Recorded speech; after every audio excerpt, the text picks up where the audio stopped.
Hey guys, tonight we begin with something cold. Not open the fridge and shiver cold, but your eyelashes are freezing together cold. You're about to wake up in the ice age and you're hungry, which is inconvenient because your pantry consists of whatever you can dig out of snow chip, out of ice, or chase until it collapses from exhaustion. You probably won't survive this, but let's see how far you get. So before you get comfortable, take a moment to like the video and subscribe, but only if you genuinely enjoy what I do here. And let me know in the comments where you're tuning in from and what time it is for you. Now, dim the lights, maybe turn on a fan for that soft background hum, and let's ease into tonight's journey together. You wake up in darkness, not just the sun isn't up yet. Darkness, but the kind that's been hanging around for months. The Ice Age night isn't a few hours long. It's more like a season that decided to take a gap year. You're wrapped in a hide blanket that smells like the reindeer it used to be, and your breath forms little clouds that drift away like they're trying to escape before you do. The inside of your shelter, a half-buried hut of mammoth bones and hide creaks as the wind pushes at it.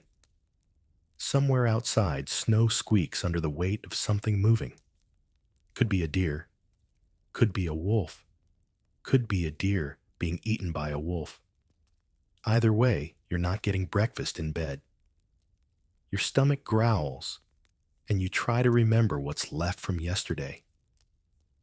A few shreds of dried meat, stiff as a piece of rawhide, and something that might have been a root before it froze into a small edible rock. That's not going to cut it. You'll have to step outside. The cold hits you like a slap from an iceberg. Your fur boots, if you can call them boots, are just layers of hide stitched together with sinew. You shuffle through the snow, every step sinking past your ankles, every breath burning your throat with icy air. You have no basket, no lunchbox. Just a stone scraper at your waist and a vague hope that nature left you something chewable. First stop the food cache. You lift a slab of frozen snow that hides the pit where you keep supplies away from scavengers. A puff of frost spills out, and inside you see disappointment. A fishtail, frozen solid, sticking out of the snow, like a sad little flag. You chip at it with your scraper, free it from the ice, and gnaw on it like it's a popsicle from the underworld. It's chewy cold and tastes faintly of river mud. You remember warmer months, short frantic weeks, when the sun barely set, and you crammed your body full of berries, roots, and meat drying and smoking whatever you couldn't eat right away.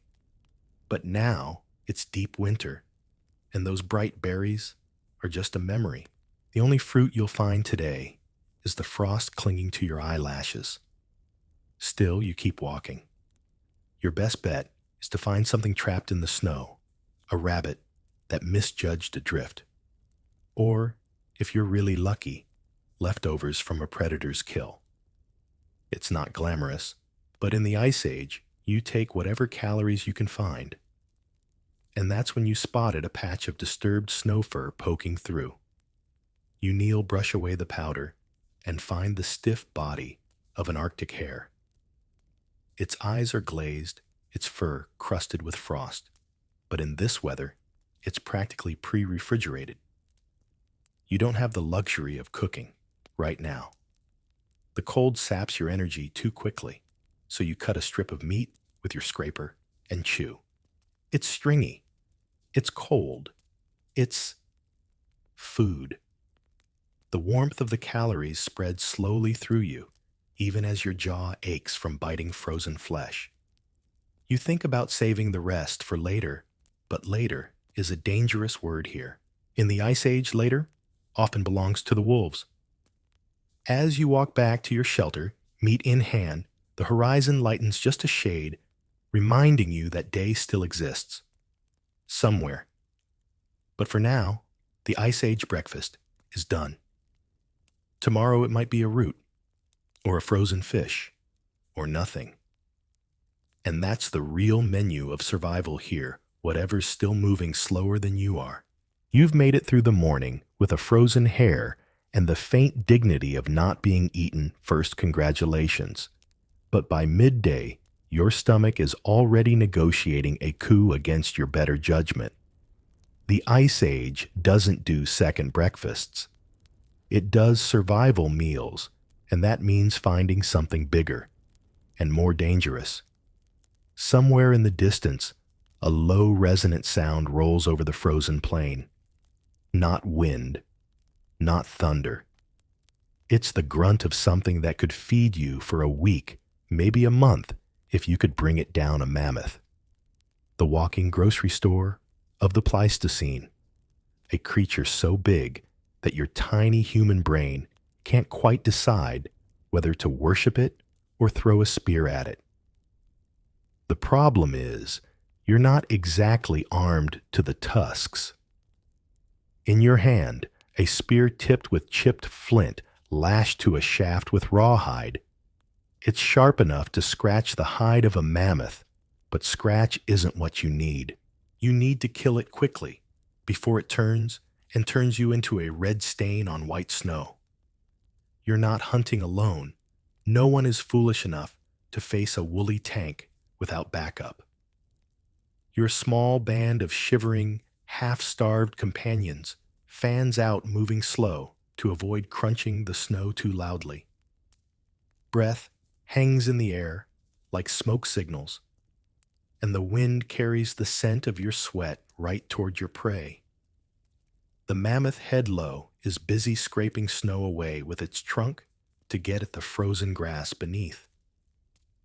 It hasn't noticed you yet. Now comes the part Ice Age hunters know too well to throw. You crouch, grip the spear shaft until your knuckles ache, and let it fly with every muscle you've got left. The point hits, not deep enough to drop it, but enough to make it bellow. The ground trembles. You wonder if maybe, just maybe, this was a bad idea. The rest of the hunt is a blur of adrenaline and terror. More spears fly, some hitting, some bouncing off its thick hide like badly thrown insults.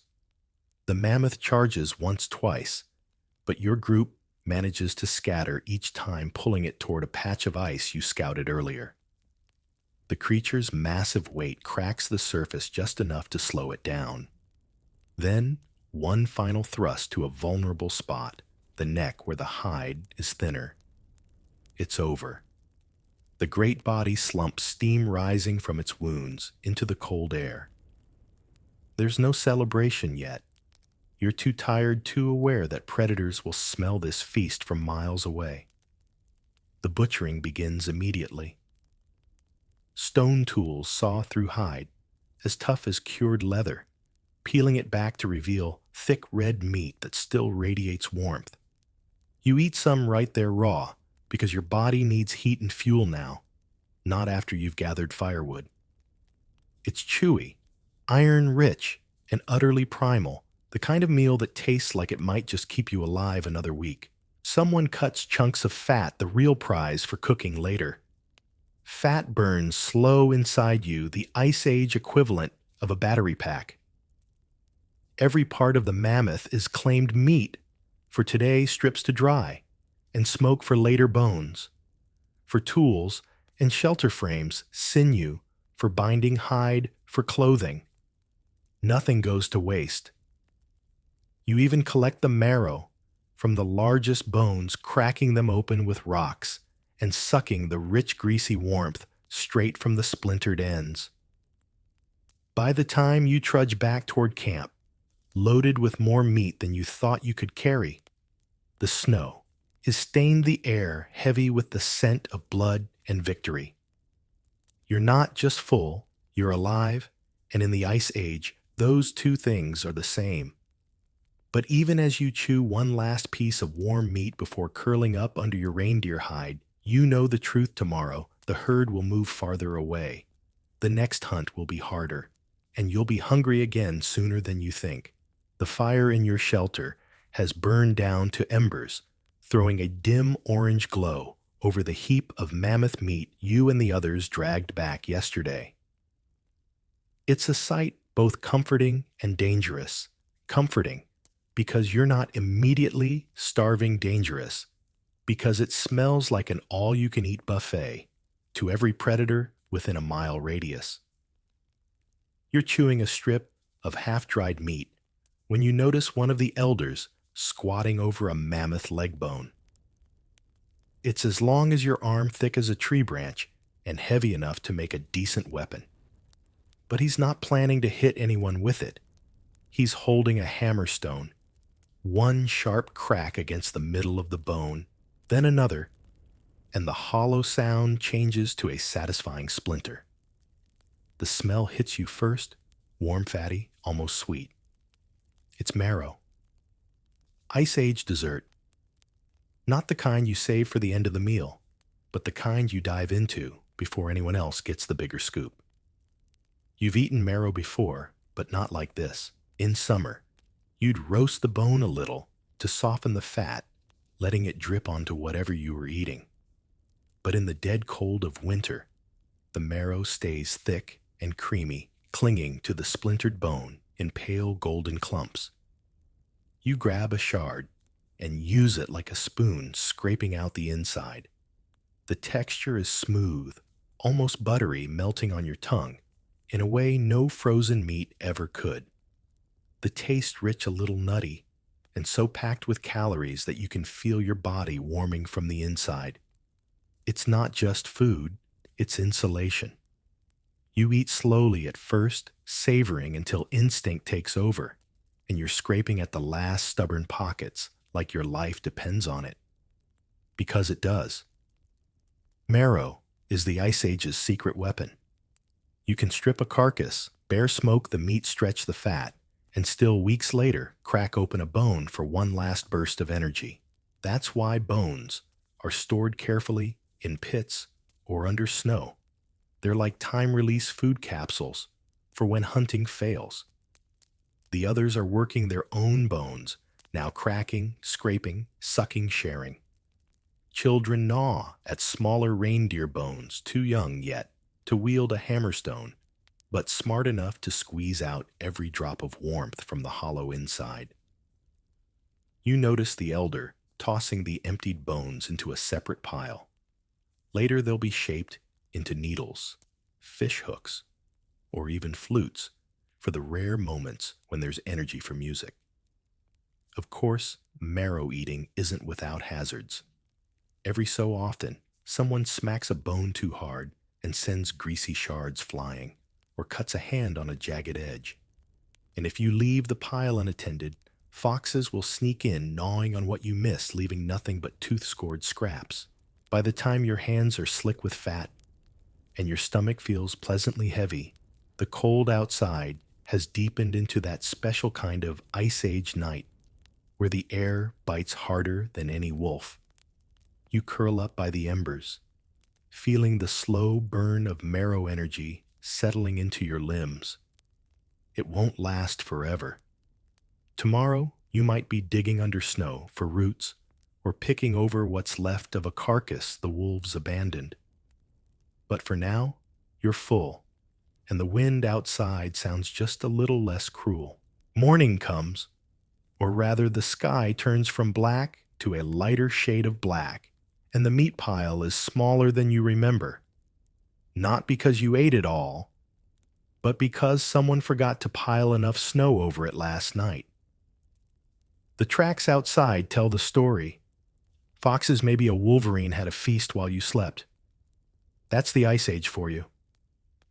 If you leave food unguarded, it walks away on four legs, which means today's mission is different. No mammoth in sight, no reindeer herd crossing the valley. Just empty plains, wind-scoured and silent. If you want to eat, you're going to have to dig. Root hunting in the Ice Age is an art form nobody enjoys. You start by looking for signs, tiny ridges in the snow, where plants grew before winter swallowed them, or the browned, brittle tips of stalks sticking out like brittle spears. With luck, those stalks are attached to something underground, tubers, bulbs, or rhizomes that never saw the sun, but stored enough starch to keep you alive for another day. The ground is hard as stone. You use a digging stick, basically a long, sharpened branch hardened in the fire, to punch through the snow and chip away at the frozen dirt beneath. The sound is dull, the rhythm tiring. Your fingers ache even inside their fur wrappings. Breath clouds your vision every time you lean in close. Finally, you hit something. Not rock, not ice, something softer, fibrous. You scrape away more soil and pull out a root, long and knobby, coated in frost and dirt. It's an Ice Age parsnip, if you're feeling generous. In truth, it looks like something you'd normally throw to the pigs if you had pigs. Eating it raw is a test of willpower. The flesh is firm, almost woody, and carries the bitter tang of survival. You gnaw slowly each bite, releasing just enough sweetness to remind you why you bothered. In better seasons, you'd roast it in the embers until the sugars caramelize, but today, you need energy now. Others in your group are finding their own prizes, onion-like bulbs with papery skins, thick taproots from ancient wild carrots, and even a few strands of cattail rhizomes pulled from the icy edge of a stream. Every find is held up like treasure, even though they're all destined to be chewed into fibrous paste. There's danger here too. Some plants are poisonous, and the line between edible and deadly isn't always obvious. One root might keep you alive. Another, almost identical, might keep you from seeing another sunrise. That's why the elders test new finds, cautiously chewing a tiny piece and waiting to see if their stomach revolts. No one wants a repeat of the bad lily bulb incident. By midday, you've gathered a small pile, not enough to fill you, but enough to stretch the meat rations a little longer. You carry them back in a sling, made from hide your arms sore from digging your nails lined with dirt that hasn't seen daylight in months. Back at camp, the roots are scraped, sliced, and dropped into a skin bag of water hung near the fire. They'll soften slowly, taking on the smoky tang of the hearth until they're just edible enough to mix with shreds of meat or fat. It's not a feast. It's not even good. But it's something to chew, something to keep your jaw moving and your stomach from folding in on itself. As night falls, you tuck one last root into your pouch, a reserve for tomorrow. Out here, food security is less about planning and more about having just enough to survive the next cold sunrise. The cold is sharper today, the kind that makes the inside of your nose freeze after 2 breaths. Snow drifts curl like frozen waves across the valley floor, and the wind moves through them with a sound like someone slowly tearing cloth. Meat is low, roots are lower, which leaves one option: fish. You remember the stream that runs just beyond the ridge, the one that's now locked under a thick glassy lid of ice. In warmer moons, it teems with trout and char flashing silver in the shallows. Now the water is a dark, slow-moving shadow beneath ice thick enough to hold your weight. The trick is getting through to it without freezing yourself in the process. You sling your stone axe over your shoulder and trek toward the sound, not of water, but of nothing at all. It's a strange quiet, the kind that only exists when everything is sleeping under ice. You reach the bank, test the surface with your foot. Solid. You kneel, choose a spot where bubbles are frozen in the ice like trapped ghosts, and start chopping. The first blows bounce, sending dull shocks into your arms. You have to hit harder, sharper, using the axe edge like a wedge. Chips of ice sting your face as they fly. Slowly, the ice gives, turning from opaque white to thin, brittle sheets. At last, a hole opens, and the smell of river water rushes up, cold mineral and faintly alive. Now comes the patience. You lie flat, peering into the hole, spear poised. The spear tip is bone barbed with chipped stone and tied with sinew to a shaft that's taller than you. Beneath, the ice shapes move, slow, lazy arcs of silver and brown. The cold makes them sluggish. That's your advantage. You wait, muscles aching from the stillness. When a fish drifts near, you strike a quick downward jab. The spear tip breaks the surface with a dull thunk, and you feel the weight as it catches. You pull it up, water streaming from the struggling body, and for a moment, its beautiful scales catching what little light filters through the gray sky. Then it's just food. The fish is already half frozen by the time you lay it on the ice. You spear another and another until you have enough to justify the trip back. Carrying them is easy, they're stiff as clubs. Back at camp, the question is whether to eat them raw or cook them. Cooking means gathering wood, tending fire, waiting. Raw means biting through icy flesh and risking the teeth you've still got. You compromise, slice thin strips, and lay them near the fire on a flat rock, letting the heat thaw them just enough. The flesh softens, releasing a clean, oily smell that makes everyone drift closer. The taste is bracing cold, almost sweet, with the faint tang of the river. You chew slowly, feeling the oil coat your tongue, the protein sinking into your belly like an anchor. The skin, tougher, is roasted until it blisters, then chewed like leather gum for the fat it holds. Even the bones are crushed for the marrow inside, though fish bones are small and stingy compared to the mammoth's gifts. Nothing is wasted. Heads go into a pot of snowmelt to make a thin broth. Guts are buried far from camp to keep predators away. Tomorrow, the hole in the ice will be frozen over again, and you'll have to start from scratch. As night settles, the wind rises, rattling the hide walls of your shelter. You curl up, smelling faintly of river, and smoke full enough to ignore the cold for a few hours. Out here, that's as close to luxury as you'll ever get. You wake to the sound of snow being crunched under heavy steps, not the quick darting noise of a fox, but the slow, deliberate tread of something big. You reach for your spear before you've even sat up.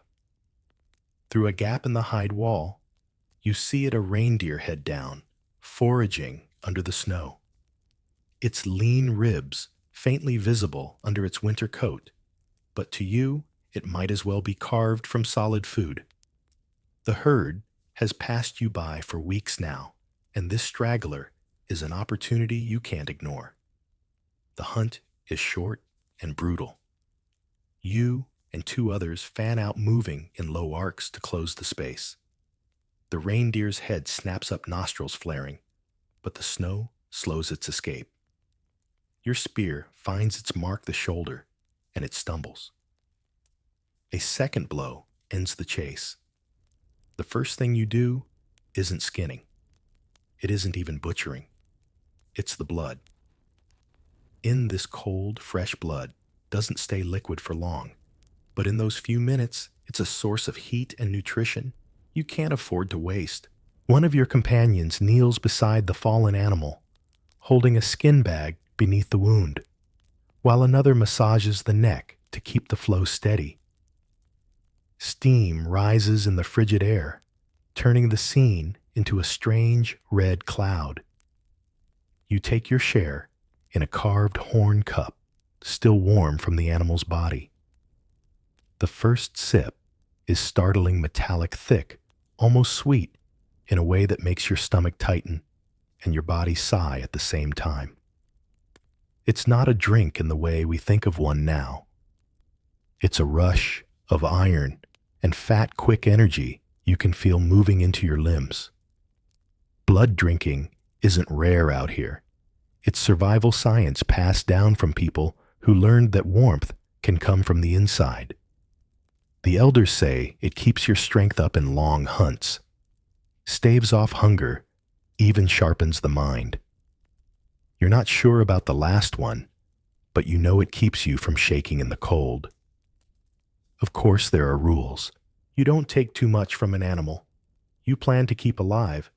Sometimes herders will nick a vein in a domesticated reindeer. Take a few mouthfuls and let it heal. But a kill like this, you take what you can, because tomorrow there might be nothing. Once the flow slows, the bag is tied and set aside to congeal into something more like pudding. Later, it'll be mixed with fat and berries, if you have any, to make a kind of high-calorie paste that keeps for days. The rest of the reindeer will be skinned, butchered, and divided. But for now, the blood is the fastest route from hunger to energy. You lick your lips, the iron taste lingering. It's not a flavor you crave, but in this world, craving has nothing to do with it. You drink because you have to, because the cold is always waiting to take the heat out of you. As you trudge back toward camp with your share of meat, the skin bag swings at your side, heavy with what's left. Tonight, it'll be part of the meal. Tomorrow may be gone, but for now, you're warmer than you were an hour ago. And that can mean the difference between seeing another sunrise or becoming part of the snow yourself. By now you've learned that the Ice Age doesn't hand out meals. It hides them in plain sight, waiting for the desperate to look twice. Today, that lesson comes in the form of something green, or rather, greenish-brown, clinging to the edges of a frozen shoreline like nature's forgotten lint. The reindeer meat from yesterday is already shrinking, most of it hanging in strips near the fire, the rest buried under snow to keep scavengers at bay. You need something to go with it, something light but filling. You scan the icy banks of the nearby lake eyes, stinging from the wind, and there it is, algae, frozen in place, where water once lapped. It doesn't look appetizing. Slimy when thawed, brittle, and papery when frozen, it clings to the rocks in tangled mats. But to your people, this isn't pond scum, it's food, and medicine, and sometimes insulation for a drafty hide wall.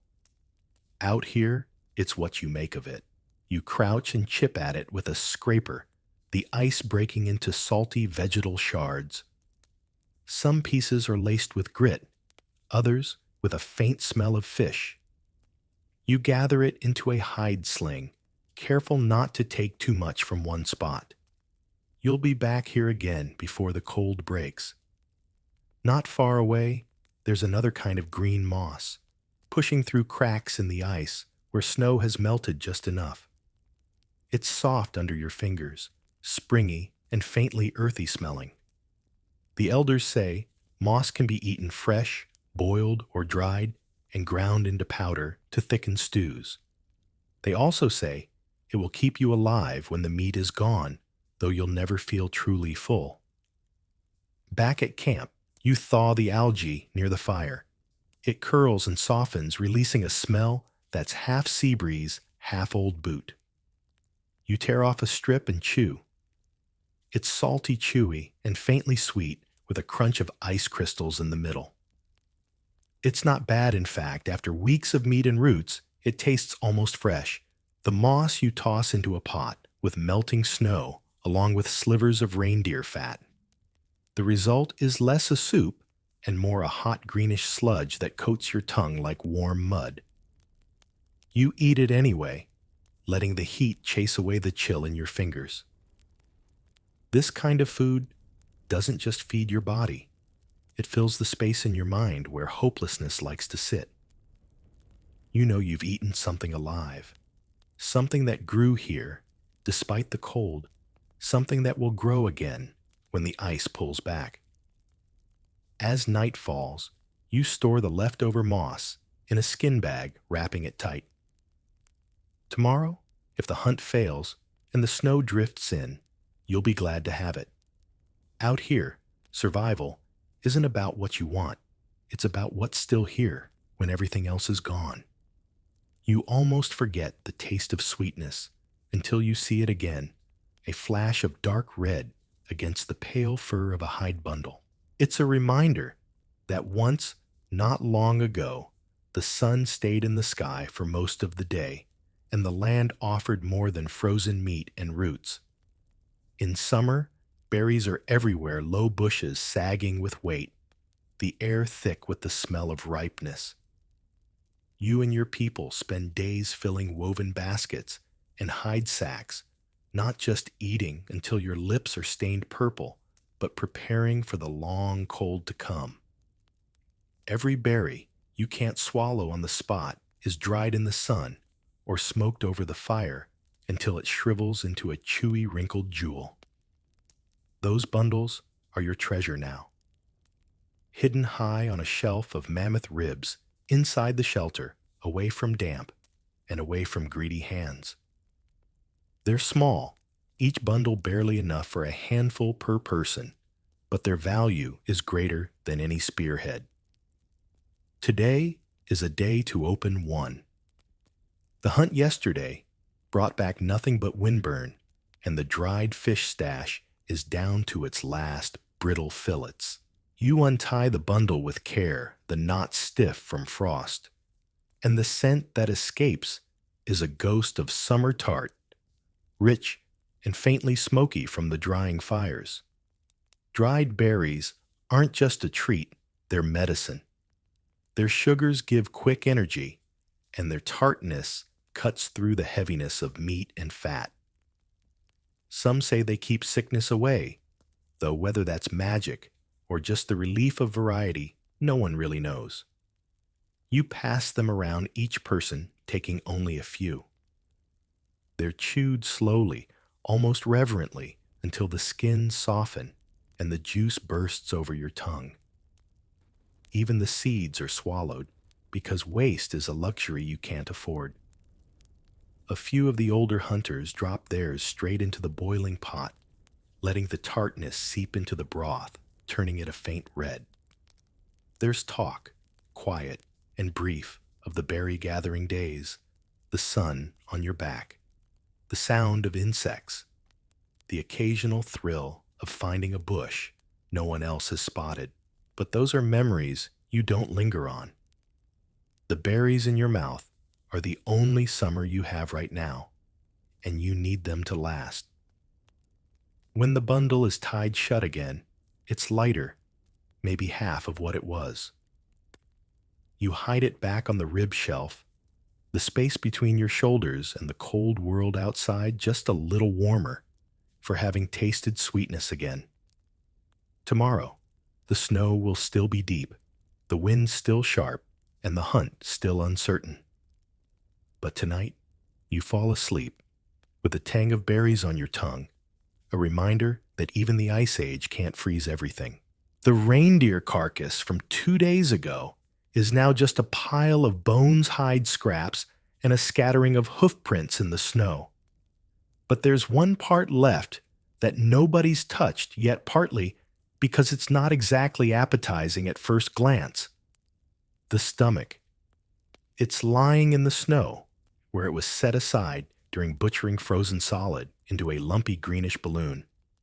Most people today would walk right past it. You, however, have lived long enough out here to know that in the Ice Age, this is not garbage.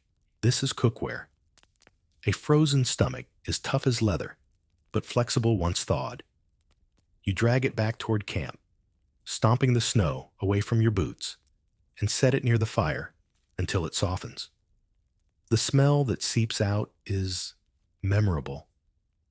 A mix of half-digested moss, bitter grass, and the faint musk of the animal itself. You wrinkle your nose, but your stomach doesn't care. The trick is simple. Clean it out just enough to get rid of the worst bits, but not so much that you lose its shape. Then fill it with what you've got: chunks of meat, too small to roast, scraps of fat, maybe some roots or dried berries, if you can spare them. Pour in melted snow until it's half full. Tie the top tight with sinew and set it right in the embers. The stomach lining is thick, waterproof, and heat-resistant enough to hold together as the contents simmer. You can hear it hiss and pop, smell the steam escaping from tiny seams. The liquid inside turns cloudy with fat. The meat softens, the roots break down. And the berries, if you used any dye, the broth a strange but beautiful color. When you untie it, the steam hits your face like a hot, meaty fog. The pot sags in your hands, still holding its shape, and you ladle out portions with a carved bone scoop. The broth is rich, the fat glistening on the surface. The meat is tender, the roots sweet from the long cooking. Even the stomach lining itself, scraped thin, can be eaten chewy but filling.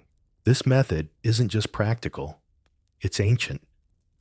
Before pots were made from clay or metal, stomachs, bladders, and hides were the first cooking vessels. Some hunters still carry a rolled-up stomach in their packs, just in case they need to boil water far from camp. By the time the pot is empty, your belly is full, your fingers greasy, and the smell of the reindeer is in your hair. You toss the last scraps of the lining into the fire, knowing nothing of the animal has gone to waste. Tomorrow, maybe you'll cook in a mammoth stomach instead, if you're lucky enough to find one. Until then, this meal will keep you warm through the long, dark hours ahead. The wind hasn't let up for 3 days. Hunting is nearly impossible. Every track vanishes under drifting snow. Every river hole you open freezes shut before you can catch more than a few fish. The meat stash is down to brittle strips and a puddle of rendered fat so small you could drink it in one gulp, which leaves you with insects. Not the juicy grasshoppers and beetles of warmer seasons. Those are frozen somewhere deep in the soil waiting for the thaw. No, what's left in winter are the stubborn survivors, larvae buried in rotting wood clusters of frozen ants inside hollow logs, the occasional sluggish beetle clinging to life in a crevice. You start by breaking apart a fallen tree, its core softened by decay. The first strike sends up a cloud of wood dust that sparkles in the pale light. Inside, pale grubs curl and squirm, slow but alive.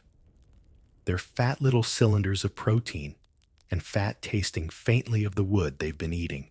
You pluck them out with numb fingers, dropping them into a hide pouch. The ants are trickier. You find a frozen mound under the snow, break it apart, and scoop out clusters of tiny, shiny bodies.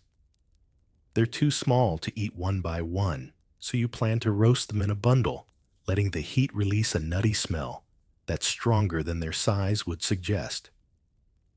Back at camp, you decide whether to eat the grubs raw or cook them. Raw means biting into a cool, creamy center that bursts in your mouth.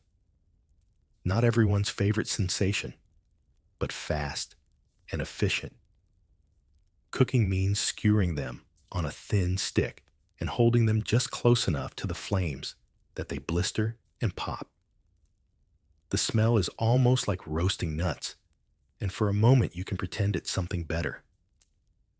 The ants go on a flat rock near the fire where they sizzle faintly as the cold leaves them. You stir them with a stick, watching them crisp into tiny protein flakes. Some people mix them straight into pottage. Others just grab a pinch and toss them back like a bitter snack. You try both ways. Insects aren't glamorous food, but they're reliable. They don't fight back. They don't require spears or long chases. And in small amounts, they keep the hunger pains from gnawing holes in your thoughts. They also store well-roasted grubs, can be dried and carried, while ant meal can be packed into skin bags and used to thicken stews later. By the time you finish, the wind outside still howls, The snow still falls, but your belly is lined with something warm and oily. You curl under your hide blanket, reminding yourself that in the Ice Age, survival isn't about pride. It's about eating what stays still long enough to catch. You've heard the saying, fresh is best. But in the Ice Age, fresh isn't always possible. And sometimes it's not even smart. Meat doesn't stay fresh for long once the hunt is over, even in this cold. Wolves, wolverines, and rival humans can smell it from miles away. So your people have a trick: hide it in plain sight. A snow pit. You find a deep drift away from camp, somewhere shaded, where the snow never melts, even in the weak sun of summer. Using a digging stick and your hands, you carve out a hollow big enough to crouch inside. The cold air inside the pit bites like teeth, but that's exactly the point. The meat, often from a large animal like mammoth bison or reindeer, is cut into thick slabs and layered with chunks of fat. Sometimes herbs, or moss, are packed between them, if you're lucky enough to have any. More often, it's just meat on meat. The fat seals the flesh from the air, slowing its decay. Then snow and ice are packed tightly over the top, sealing the pit like a tomb. But this isn't just storage. Left long enough, the meat changes, ferments. The cold slows the rot, but inside, the thick muscle invisible work begins. The fibers soften, the flavor deepens into something sharp and almost cheesy. The elders say it's easier to chew, easier to digest, important when you're trying to get every possible calorie out of a carcass. Retrieving it is a mix of excitement and dread. You dig down through the hard crust, the cold sinking into your bones until the slabs are revealed. They're darkened now, slick with ice crystals. The smell is strong, pungent, sour, and unmistakably alive in a way fresh meat isn't. Some people gag, others salivate. You slice off a piece and hold it in your hands for a moment. Eating it raw is the fastest way, and in the Ice Age, speed often wins. You chew slowly. The taste is intense, savory, tangy, almost smoky without any fire. It's not for the faint of heart, but it fills your mouth with warmth, and that's enough. Sometimes the fermented meat is boiled with snowmelt to make a rich, oily broth perfect for children or the sick. Other times, it's eaten in small bites while traveling the dense flavor, pushing back the emptiness in your belly, mile after mile. By the time you've hauled up enough to feed camp for the day, your fingers ache from the cold and your stomach hums from the first few bites. You seal the pit again, packing the snow tight. That meat will wait for you, patient, preserved, and a little wilder each day it sits in the ice. It's strange to think that something hidden in the frozen ground can taste like heat when you eat it.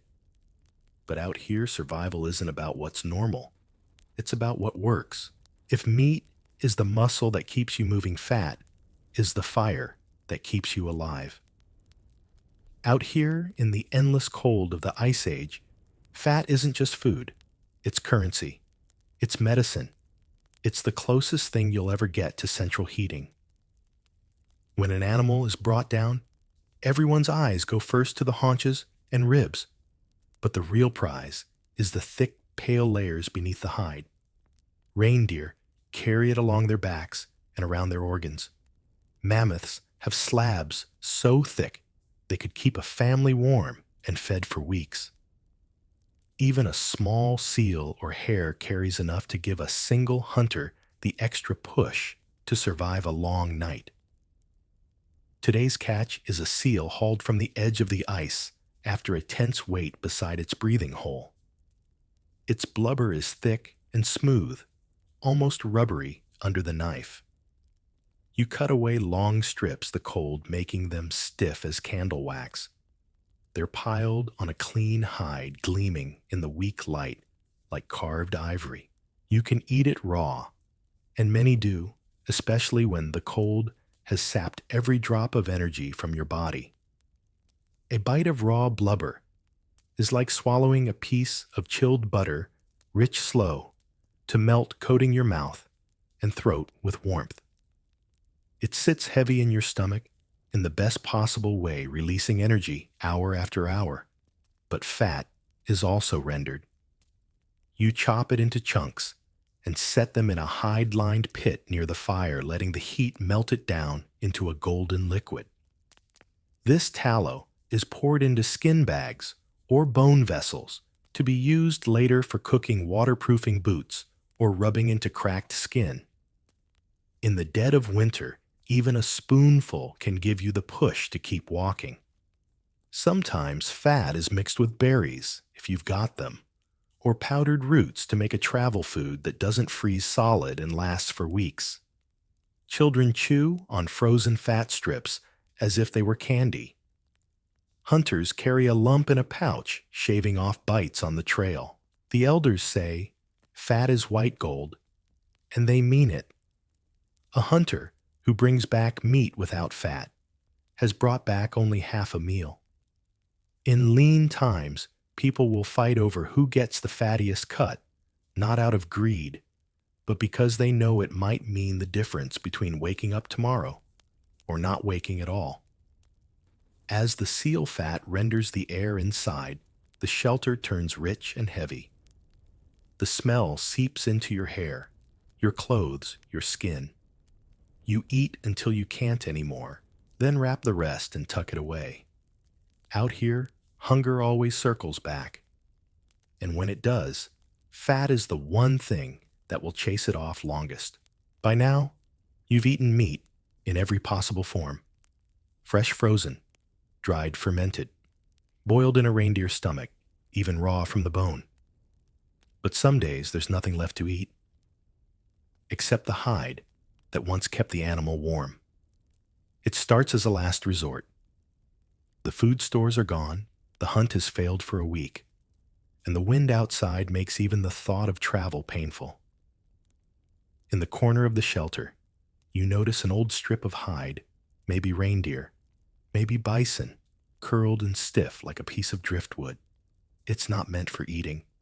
It's meant for clothing or shelter repairs. But in the Ice Age, hunger rewrites the rules. First, you cut it into smaller strips, sawing through with a flint knife until your arms ache. The hide is frozen and tough, resisting every slice. Then you boil it. A skin bag filled with snowmelt hangs over the fire, and the strips go in. Slowly, the heat softens them, the water turning cloudy and faintly greasy. The smell is a strange mix of campfire and wet leather. Hours later, the strips are soft enough to chew, but not by much. You take a bite and work your jaw, like you're trying to chew through rope. The flavor is faint, a ghost of the animal it came from. But the texture is where the value lies. Every bite releases traces of fat and collagen. It's not enough to fill you, but it keeps your stomach busy, tricking it into thinking something real is coming. Sometimes the hide is scraped cleaner before boiling, removing the hair and outer layer. Other times, desperation means you just burn the hair away over the flames and hope the smell doesn't stick to your hands for the rest of the season. You've even seen people chew hide without boiling it, first warming it in their mouths until it softens enough to swallow. It's not glamorous, but it works. That slow release of fat can be the difference between collapsing in the snow and making it to the next hunting ground. And when the pot of hide water is empty, you drink the broth too thick, gelatinous, clinging to your lips. When the storm finally passes and the hunters return with fresh meat, the leftover hide strips go back into the corner. No one talks about how close you were to starving. No one has to. You've kept the hunger at bay with the very skin of the animal you once wore. And in the Ice Age, that's as much a victory as any feast. The best meals in the Ice Age aren't the ones you cook, once they're the ones that never really stop cooking. That's the magic of the many-day bone soup, a pot that stays warm as long as there's a fire and someone to watch it. It starts with bones. Not clean polished ones, no. These still have bits of meat, clinging scraps of tendon, thick knobs of cartilage. You drop them all into a skin bag or a hide-lined pit filled with snowmelt. If you're lucky, there's a big pot carved from soapstone, heavy enough to hold heat for hours. If not, you improvise stones, heated in the fire, are dropped into the water, hissing as they sink slowly, bringing it to a boil. The first day's soup is thin but promising. The water turns cloudy, flecked with beads of fat. The smell drifts through the camp, rich and savory, coaxing even the sleepiest children closer. You drink it in bowls carved from horn, feeling the warmth spread through your chest and out to your fingertips, but the real treasure comes with time. As the days pass, the bones break down, releasing more fat minerals and, most prized of all, marrow. Hunters crack the bigger ones open, scraping the inside directly into the pot. The broth thickens, turning golden and sticky, coating the lips with every sip. You keep the pot going by adding whatever you have: root scraps, dried moss shreds of meat, even a handful of berries to cut the heaviness. Sometimes insects go in, sometimes fish heads, sometimes the boiled hide strips from leaner days. The flavor deepens with every addition, becoming something you couldn't recreate if you tried. It's more than just food. It's the heart of the camp. People gather around it not just to eat, but to thaw their hands, to trade stories, to watch the snow fall through the gaps in the shelter wall. The constant steam makes the air inside heavy and warm, a small mercy against the frozen silence outside. When the fire burns low at night, the pot is pulled close to the ember stones still glowing inside it. By morning, the broth has cooled to a jelly, rich with fat, ready to be heated again. This cycle can go on for weeks, even months, as long as you feed it something now and then. And when the bones finally crumble to nothing, you drink the last bowl with a kind of quiet respect. That pot has kept you alive through storms, hunts gone wrong, and nights when the cold whispered in your ear that you wouldn't see the dawn. You set it aside, ready to start again with the next kill. In the Ice Age, the many-day soup isn't just a meal. It's a promise that as long as the fire burns, there will be something warm to hold on to. By late spring, the snow loosens its grip on the land. The rivers run faster, the ice cracks like distant thunder, and for the first time in months, there are patches of bare earth. It's still cold, but the air smells faintly of thawing soil, and something else feathers. The birds are back. Migrating from warmer lands, they arrive in ragged flocks, filling the sky with cries that sound almost like laughter. They come to nest, to lay eggs in shallow scrapes or cliff ledges, trusting the brief northern summer to give their young a chance. For you, it's the closest thing to a seasonal gift basket the Ice Age will ever provide. Eggs are quick food. No spears, no long chases, just quick hands and a good eye. You start early, following the calls along the shorelines and rocky outcrops. Some nests are on the ground. Easy pickings if you can get past the dive-bombing parents. Others are tucked high in cliffs, where you have to risk a slow, freezing climb. Fingers raw from gripping stone. The first clutch you find is small, maybe 5 eggs, speckled brown and white warm, from the body heat of the bird you scared away. You cradle them in a sling of hide, careful not to crush them, though a cracked shell isn't a tragedy. It just means breakfast will start early. Back at camp, you have choices. Eggs can be eaten raw, slippery warm, and surprisingly filling, but most prefer them cooked. You place them near the coals, turning them gently until the shells blacken. Cracking one open reveals a soft, steaming center that smells richer than anything you've had since the last hunt. If you're lucky enough to have fat, you fry them in a shallow stone dish, the yolk sizzling until the edges crisp. Sometimes they're dropped straight into the bone soup, thickening it into something almost decadent. Children get the smaller ones whole, swallowing them like warm mouthfuls of sun. There's no guilt about taking the eggs. Out here, survival trumps sentiment, and the birds will lay more. Still, you know to leave some behind, not from kindness, but from practicality. Empty every nest, and there's nothing next year. The elders say the land remembers greed. By midday, you've eaten more eggs than you thought possible, each one a burst of warmth and strength. The shells are crushed and tossed into the fire, their calcium making the flames hiss. And tomorrow, you'll go out again, following the calls, climbing the rocks, taking what you can, before the brief bird season passes and the sky empties once more. The snow has almost gone from the lower slopes, now leaving patches of bare earth and the first timid shoots of green. But there's a hunger in the camp that these tender plants can't fill. You need something more substantial, something with weight. That's when someone suggests the bark trees. Not all bark is worth chewing, of course. Some will splinter your gums and give you nothing but splinters and regret.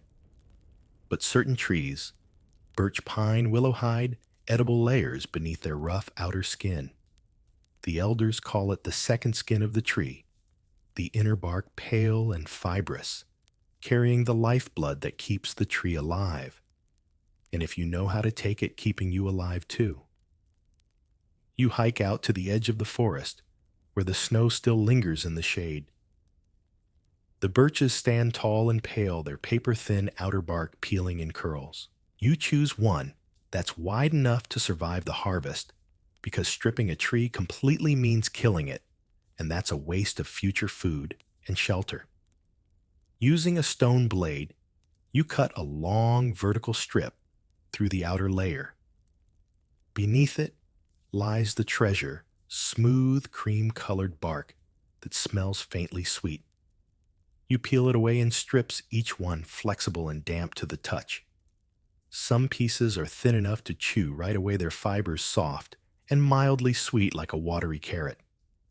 Back at camp, you prepare it the better way, boiling. The strips go into a skin bag of water, over the fire, softening further until they can be torn apart with your fingers. The heat releases a faint herbal smell, almost like tea, and the broth turns cloudy. You sip some of the water. First it's light, a little sweet, and warming. Then you chew the bark itself, which is now tender enough to shred between your teeth. Sometimes the inner bark is dried, instead laid out in the weak sun until it curls and hardens. These strips can be ground into a coarse flour, mixed with fat, or stirred into soups to bulk them up. It's not bread, nothing out here is, but it's a kind of filler that keeps your stomach from feeling quite so empty. You learn quickly that birch bark gives a mild sweetness, pine is more resinous and strong, and willow carries a bitter edge that some say dulls pain. There's even talk among the old ones that certain barks heal fevers or sores, though no one agrees on which. By the end of the day, your jaw aches from chewing, but your belly feels steadier. You leave the forest with a pouch of dried strips for later, knowing that even in the hungriest times, the trees will still stand waiting to share a little of their life with yours. The hunt has been good. A young bison taken down near the river bend its body, already half buried in wind-blown snow. You've brought back the haunches, the ribs, the thick slabs of fat. But now comes the part that turns some stomachs and makes others hungry the guts. Out here, nothing is wasted. The intestines curled in a heap on the snow look like pale, glistening ropes steaming faintly in the cold. They smell sharp, a mix of blood and whatever the animal last ate. Most people today would turn away. You pick up a length of it instead. First, you clean. The intestines are long, far longer than you are tall, and full of half-digested grasses.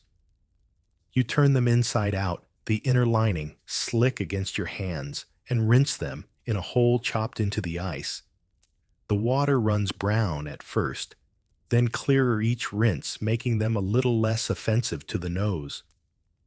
Some you save for sausage casings, stuffing them later with minced meat fat and bits of root. But others are destined to be eaten as they are boiled or roasted. The boiled ones are simplest. You coil them into a skin bag of water and set them over the fire. As they cook, they shrink and firm, the smell shifting from raw and grassy to something closer to roasted meat. When they're ready, you slice them into bite-sized loops. The texture is chewy, almost rubbery, with bursts of flavor, where a bit of fat has clung to the inside. Roasting is different. Cleaned intestines are stretched on sticks over open flames, sizzling as the fat inside renders. The outer layer crisps, blistering in places, while the inside stays soft. Bite into one, and it's smoky rich and surprisingly tender. Some elders say the intestines hold more than just food. They're where the animal's strength is stored, its last meal passing into you. Whether that's belief or just an excuse to eat more, you don't question it. When the meal is over, there are no leftovers. Even the smallest scraps are tossed into the bone soup pot. And as you wipe your greasy hands on your hide leggings, you realize that the bison has given you everything it had: muscle, fat, skin, and now even its very insides. In the Ice Age, that's not disgusting. That's respect. Hunger does strange things to your sense of what's edible.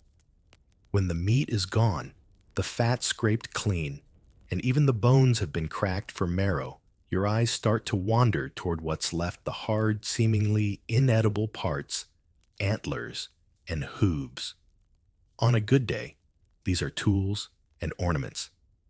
Antlers become spear tips or carving handles. Hooves get boiled down into glue. But when the camp is on its last scraps, these parts find their way into the cooking pit. It starts with the hooves. They're small compared to the rest of the animal, hard as stone, and smell faintly of earth and smoke from the fire. You drop them into a skin bag or a stone pot with water and hot rocks, letting them simmer for hours. The heat softens the tough keratin, breaking it down into a gelatin-rich broth. The smell isn't exactly mouth-watering, more like damp leather, but the liquid that comes from it is thick and glossy, coating your lips and throat. This broth doesn't fill your stomach like meat, but it sticks to your insides, holding in what warmth you have left.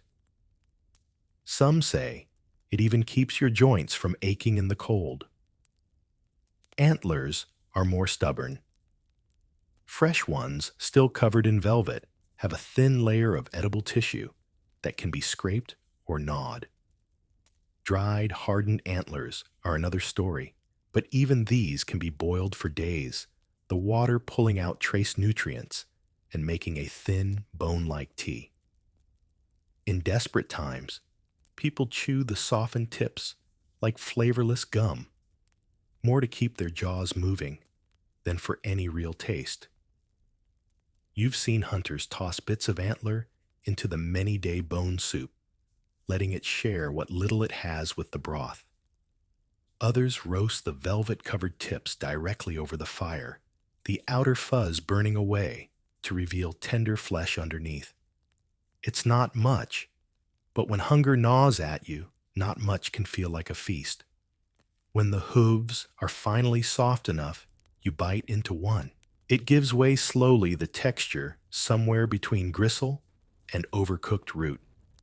It's not satisfying, but it's something, and in the Ice Age, something keeps you alive.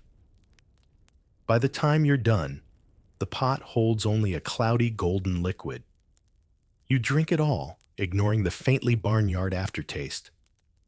Outside, the snow still falls, and the land still offers nothing freely. But inside, you feel a little steadier, held together by the smallest, hardest pieces of the animal you once hunted. By now, you've learned to keep your eyes low when you walk, not just for tracks in the snow, but for any hint of green that dares to grow in this cold.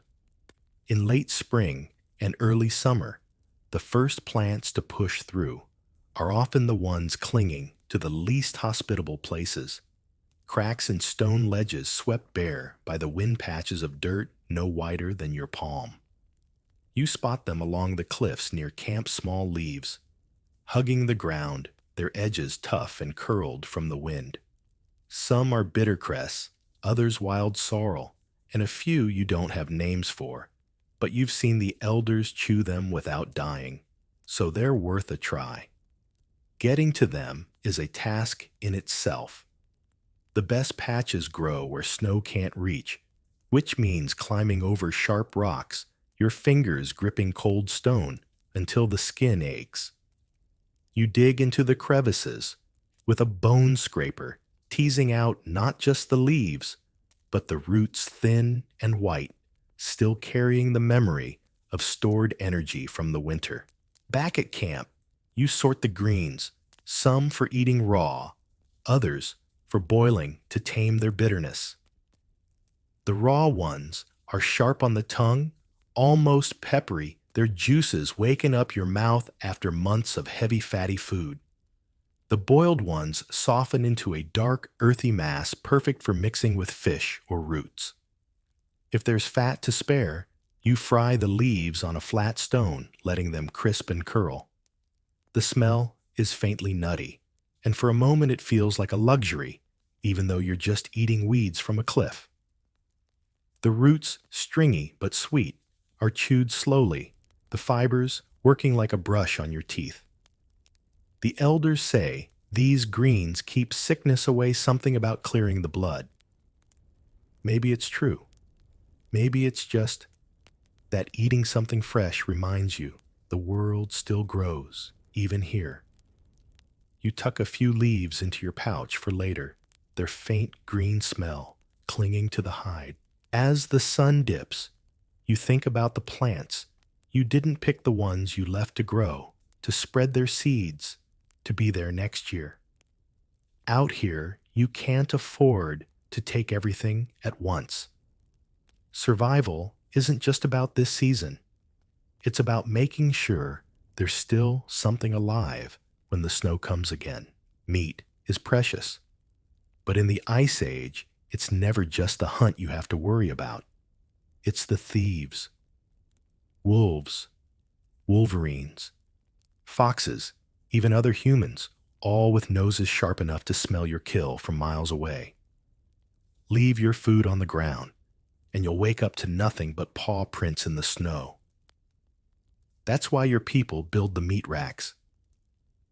The rack is simple long poles lashed together into a tall frame high enough that a standing wolf can't reach, sturdy enough to hold the weight of a whole reindeer. You find a place with steady wind.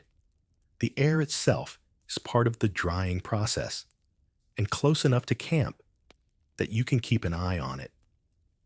Fresh meat is cut into strips as wide as your hand, the fat trimmed and set aside. You thread the strips over the poles, each one hanging with space between so the wind can move freely. The cold air slows spoilage, while the constant breeze pulls moisture out, turning the flesh darker, firmer, lighter. Smoke is a friend here too. A small fire burns beneath the rack, not for heat, but for its steady curl of smoke. It drifts upward, carrying the smell of burning moss and resin-rich wood. The smoke keeps flies away in warmer months and adds a tang to the meat that lingers even after months in storage. You check the rack each day. The meat changes slowly. The surface grows leathery. The color deepens to a rich brown, and the smell shifts from raw to savory. After a week, the strips are firm but still pliable, perfect for eating as they are, or softening in broth. After 2 weeks, they're hard as wood, meant for long travel or deep storage. High racks aren't just for drying. They're watchtowers for your supplies. You've seen people sleep beneath them spears, ready guarding against nighttime raids by animals. Some hang other foods there too. Fish roots, even bundles of dried greens, anything worth keeping out of reach. When you finally take a strip down to eat, it's chewy salty, if you had the chance to rub it with brine, and so dense with flavor, it makes your jaw ache. You chew and chew, the fibers breaking slowly, the taste blooming in your mouth like fire from cold ashes. It's not a feast, but it's food you can carry food that will last until the next hunt, or the one after that. Out here, a rack full of drying meat isn't just a sign of success. It's a sign you're thinking ahead, that you're playing a longer game than the hunger in your belly. And in the Ice Age, that's what keeps you alive. Hey guys, tonight we wake up in a hut that smells like wet mammoth and regret. The kind of regret that freezes solid overnight and waits patiently to slap you in the face the second you open your eyes. Your breath clouds in front of you, hanging in the air like a ghost that refuses to leave, and the first thought in your head is not about breakfast or even survival. It's about whether you can convince yourself to stay under the hides for just 5 more minutes. Spoiler: you can't. The fires burn down to embers, and in the Ice Age, embers are like gold coins in a gambler's pocket, precious dwindling, and the only thing between you and disaster. So before you get comfortable, take a moment to like the video and subscribe, but only if you genuinely enjoy what I do here. And let me know in the comments where you're tuning in from and what time it is for you. It's always fascinating to see who's joining us from around the world. Now dim the lights. Maybe turn on a fan for that soft background hum, and let's ease into tonight's journey together. The hut, if you can even call it that, is a half-buried dome of mammoth bones, lashed together with sinew, padded with moss, and smothered in layers of hide. It's not pretty, it's not roomy, and in the middle of winter, it's about as glamorous as a refrigerator box in a snowstorm. Still, this bone and hide igloo is the pinnacle of Ice Age architecture for your band. It blocks the wind, keeps most of the snow out, and gives you at least a fighting chance against frostbite. You're lying on a bed that's really a layer of reindeer skins over dried grass. The skins are stiff, their fur oily and matted from weeks of use. You shift your weight, and the cold underneath seeps up into your hips, like it's been waiting all night for this opportunity. No pillow, just a rolled-up hide. The ceiling is low enough that if you sat up too fast, you'd bump your head on a mammoth rib. In summer, you might be able to stand straight, but in winter, the floor is covered with a layer of frozen dirt and trampled snow that's been compacting since autumn. Around you, other bodies are still curled up under furs. Your kin, your children, maybe your mother-in-law, who snores like an old bear. You can hear the muffled shuffle of someone at the fire pit, poking at the coals to coax a flame. That person has drawn the short straw this morning, literally. Your band sometimes decides fire-tending duties by snapping twigs.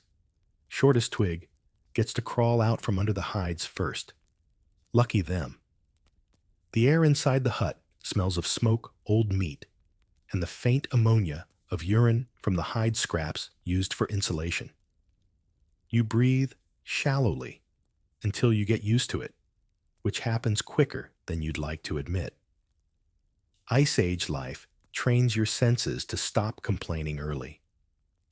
You glance toward the entrance flap, a layered curtain of stitched hides weighted at the bottom with stones. It's rimmed with frost, where the inside warmth meets the outside death cold. A little draft snakes under and across your feet. That's your daily reminder that indoors is a very generous word here. Outside, the wind is still howling across the tundra, dragging loose snow into low, stinging waves. The sun won't truly rise for hours, and when it does, it'll feel more like a dim lamp than the giver of life. Your stomach growls, but you know better than to get up before you have to. Movement means exposing skin to the air, and the air here has teeth. There's no rush anyway. Food isn't waiting in a cupboard. It's frozen solid in leather sacks, cached somewhere safe from wolves and rival bands. And breakfast will happen when someone decides it's worth the effort to go get it. A scrap of historical truth here. Archaeologists believe Ice Age shelters like yours weren't just for sleeping.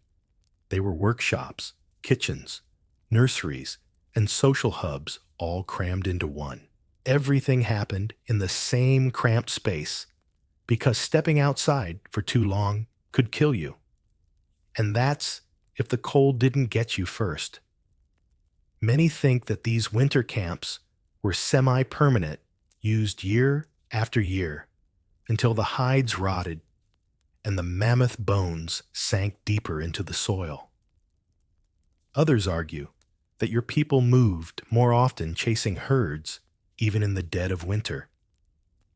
Which is true. That's still a debate. Just one more thing the archaeologists haven't sent us a polite memo about yet. From where you're lying, you can see a bundle of tools propped against the far wall, a spear shaft, a stone scraper, and a crude bone needle with sinew thread. These aren't just tools, they're lifelines. If one breaks and you can't fix it, you're down a weapon, or worse, down the ability to make clothing. Clothing is the only barrier between you and a climate that could turn you into a human ice sculpture before lunchtime. Somewhere beyond the hut, you hear the deep, distant crack of ice shifting on the river. It's a sound that says the cold isn't static. It's alive, restless. You think about the predators out there, cave lions, wolves, maybe even a bear, wandering too close. They're hungry too. And they've been following the same sense you have, meat, fat, smoke. The hides keep out the wind, but they don't keep out the smell of survival. The fire finally catches a low flicker that paints the hut walls in amber light. Shadows of tusks and ribs sway gently as the wind rocks the structure. Someone coughs, pulls a fur tighter, mutters about the cold like it's a personal insult. You decide it's time to move. You inch out from under your sleeping skins, bracing for that bite of cold on your face. It's like stepping into a bath of needles, sharp, immediate, impossible to ignore. Your first task is to shuffle toward the fire and thaw your hands. You crouch low, keeping your knees tucked, letting the smoke curl into your hair and cloak you in that familiar campfire perfume. It clings to everything clothing tools skin. And while it's unpleasant, it's also a deterrent for insects in the warmer months. In winter, it's just another layer of you. Someone passes you a half-charred stick from last night's roast, if you can call it that. You scrape off a bit of dried meat, with your teeth chewing slowly. It's hard as horn salty from being rubbed with whatever minerals your people could find. Not delicious. Not even particularly edible by modern standards. But it's fuel, and you need it. As the camp stirs, you know what's coming next chores. But for now, in this frozen dawn, you let yourself linger by the flames. Outside is a wasteland of ice and wind. Inside is crowded smoky and smells like old mammoth. Somehow, that's the better option. And as you warm your fingers, you glance at the roof above, hide stretched tight over bone frost glittering along the seams, and you remind yourself of one comforting fact. This hut this morning, this breath of warm air, means you survived another ice age night. Not everyone gets to say that. The embers from the morning fire are still sulking in the pit, throwing just enough heat to keep you from turning into a human ice sculpture. But warmth comes at a price, and that price is stepping outside. You've drawn the short straw this time, without anyone even bothering to hand you twigs, and now it's your job to deal with the day's first chores. The floor of the hut is frozen dirt, layered with animal hair grass and whatever else fell off boots and hides since last week. When you rise to your feet, you feel that familiar crunch frost that somehow formed inside the shelter. A mammoth skin curtain covers the entrance, but covers is generous. It's more like it politely pretends to be a wall, while letting icy fingers sneak underneath. You duck through it anyway, bracing yourself for the slap. Outside, the cold is not a temperature. It's a force. The air grabs your nose hairs and freezes them instantly. Your eyelashes get heavy with frost before you even blink. Snow stretches unbroken in every direction. The pale blue light of pre-dawn, making everything look like it's been dipped in steel. The wind is steady, not howling yet, but it carries tiny blades of ice that sting your cheeks and sneak down the neck of your hide cloak. You head for the woodpile, or what passes for one. In Ice Age, winter trees aren't exactly abundant. Your woodpile is a mix of driftwood from last spring, scavenged roots and bone. Yes, bone. Mammoth leg bones, caribou ribs, anything that can burn without poisoning you too badly. Bone fires smell different, sharper, almost sweet, and leave a fine pale ash that you sometimes mix with fat to make a crude polish for tools. Scholars still debate how much Ice Age people relied on bone fuel in treeless regions, but here it's the difference between warmth and frostbite. Your gloves, really just scraps of hide stitched into a hand shape, do almost nothing to stop the cold from sinking into your fingers.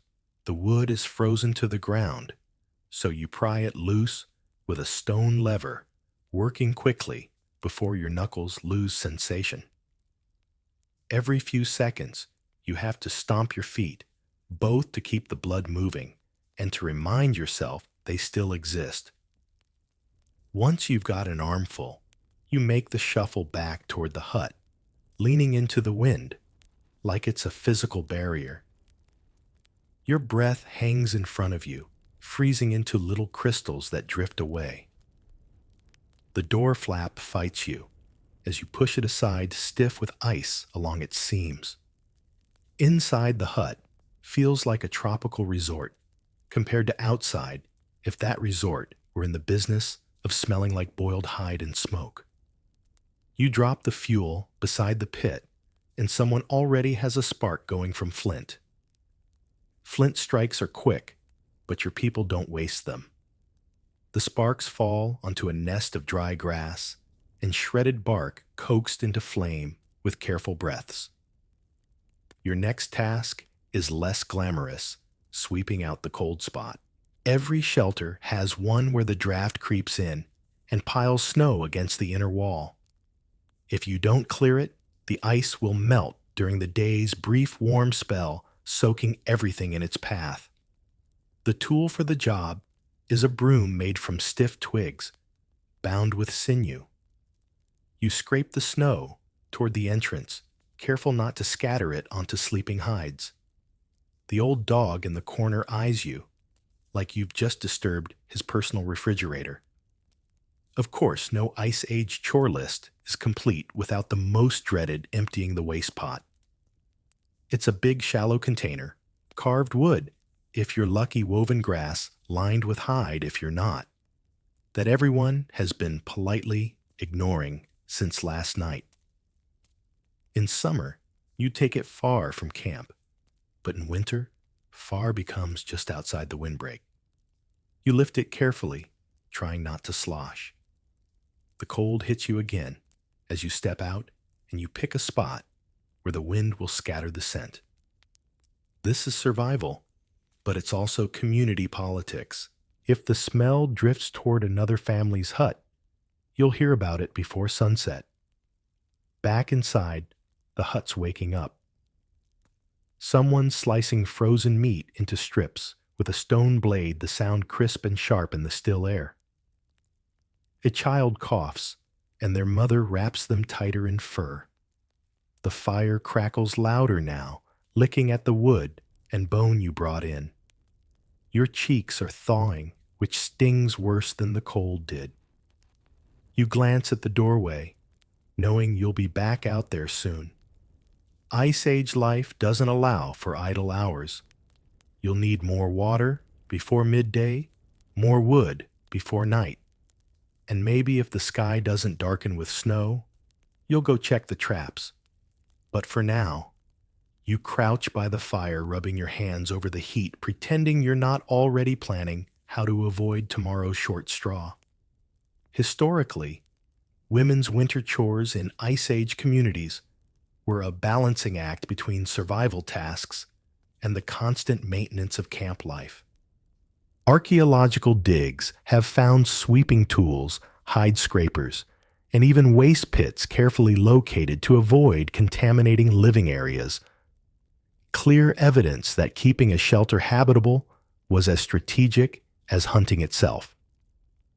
Some argue women might have stayed inside most of the day in deep winter, focusing on sewing and childcare. But artifacts like worn snow boots and female graves suggest they were outside plenty, because survival didn't care about job descriptions. The truth is, your role is not optional. In a world where the cold can kill in minutes, every small act hauling bone fuel, sweeping frost, dumping waste stacks, up between you and oblivion. And that knowledge hums in the back of your mind as you watch the fire grow brighter, knowing it will burn down again before the day is done. The fire's holding steady now, but the warmth is a liar. Stand too far from it, and the cold comes back like a jealous ex-clingy relentless and ready to ruin your whole day. You pull your cloak tighter, but it's not a cloak in the romantic movie sense. It's a patchwork of hides, reindeer hair, maybe some scraps of fox, that's heavy enough to make you stoop and smells like everything you've ever cooked over a smoky fire. Dressing for the Ice Age is not about style. It's about stacking barriers between you and the air. Your underlayer is softer hide, worn, smooth from years of use. On top of that, a thicker, stiffer fur that crackles when you bend your arms. The stitching isn't decorative, it's sinew, pulled tight enough to leave the seam ridged like a scar. Your boots, if you can call them that, are basically leather sacks, tied at the ankle with braided gut. They're lined with moss for insulation, which is great, until the moss freezes and you're essentially wearing 2 blocks of ice. Archaeologists love to debate whether Ice Age clothing was purely practical or carried symbolic meaning, colors, beadwork, or special animal parts to mark status. The truth is, both are likely. A scrap of patterned mammoth hide might be as much a badge of honor as it is windproof. But right now, your badge of honor is just making sure no inch of skin is left for the wind to taste.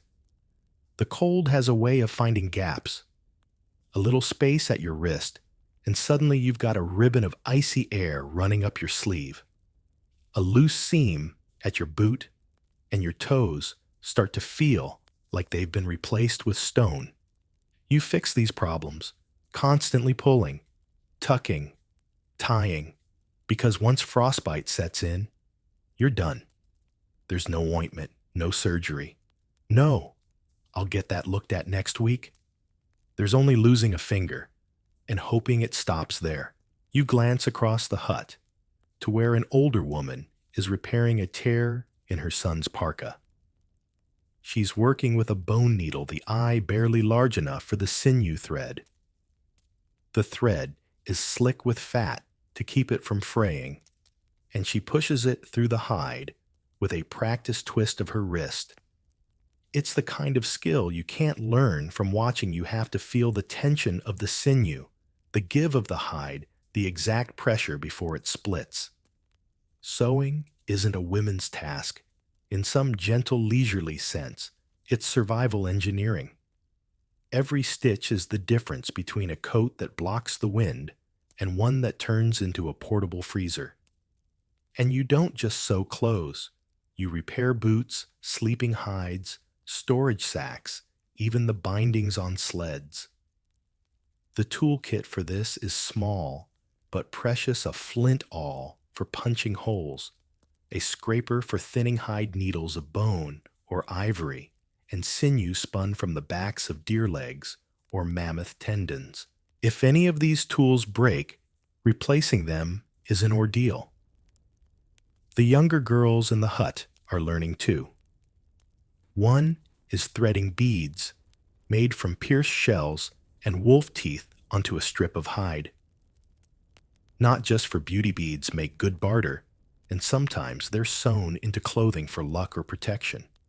Whether luck works is debatable, but no one's willing to risk going without in a world this hostile. Once you're layered up, moving becomes its own battle. The hides are heavy, stiff, and designed to trap air, so every step feels like walking in a snow-filled sack. There's no quick dash across camp. Every errand is a waddle, every run a clumsy shuffle. And yet, you wear this weight without complaint, because you've felt what the wind can do to bare skin in seconds. Outside, the light is strengthening, which means the day's real work is about to begin. The hunters are checking their gearstone spear points, lashed to wooden shafts with sinew and resin.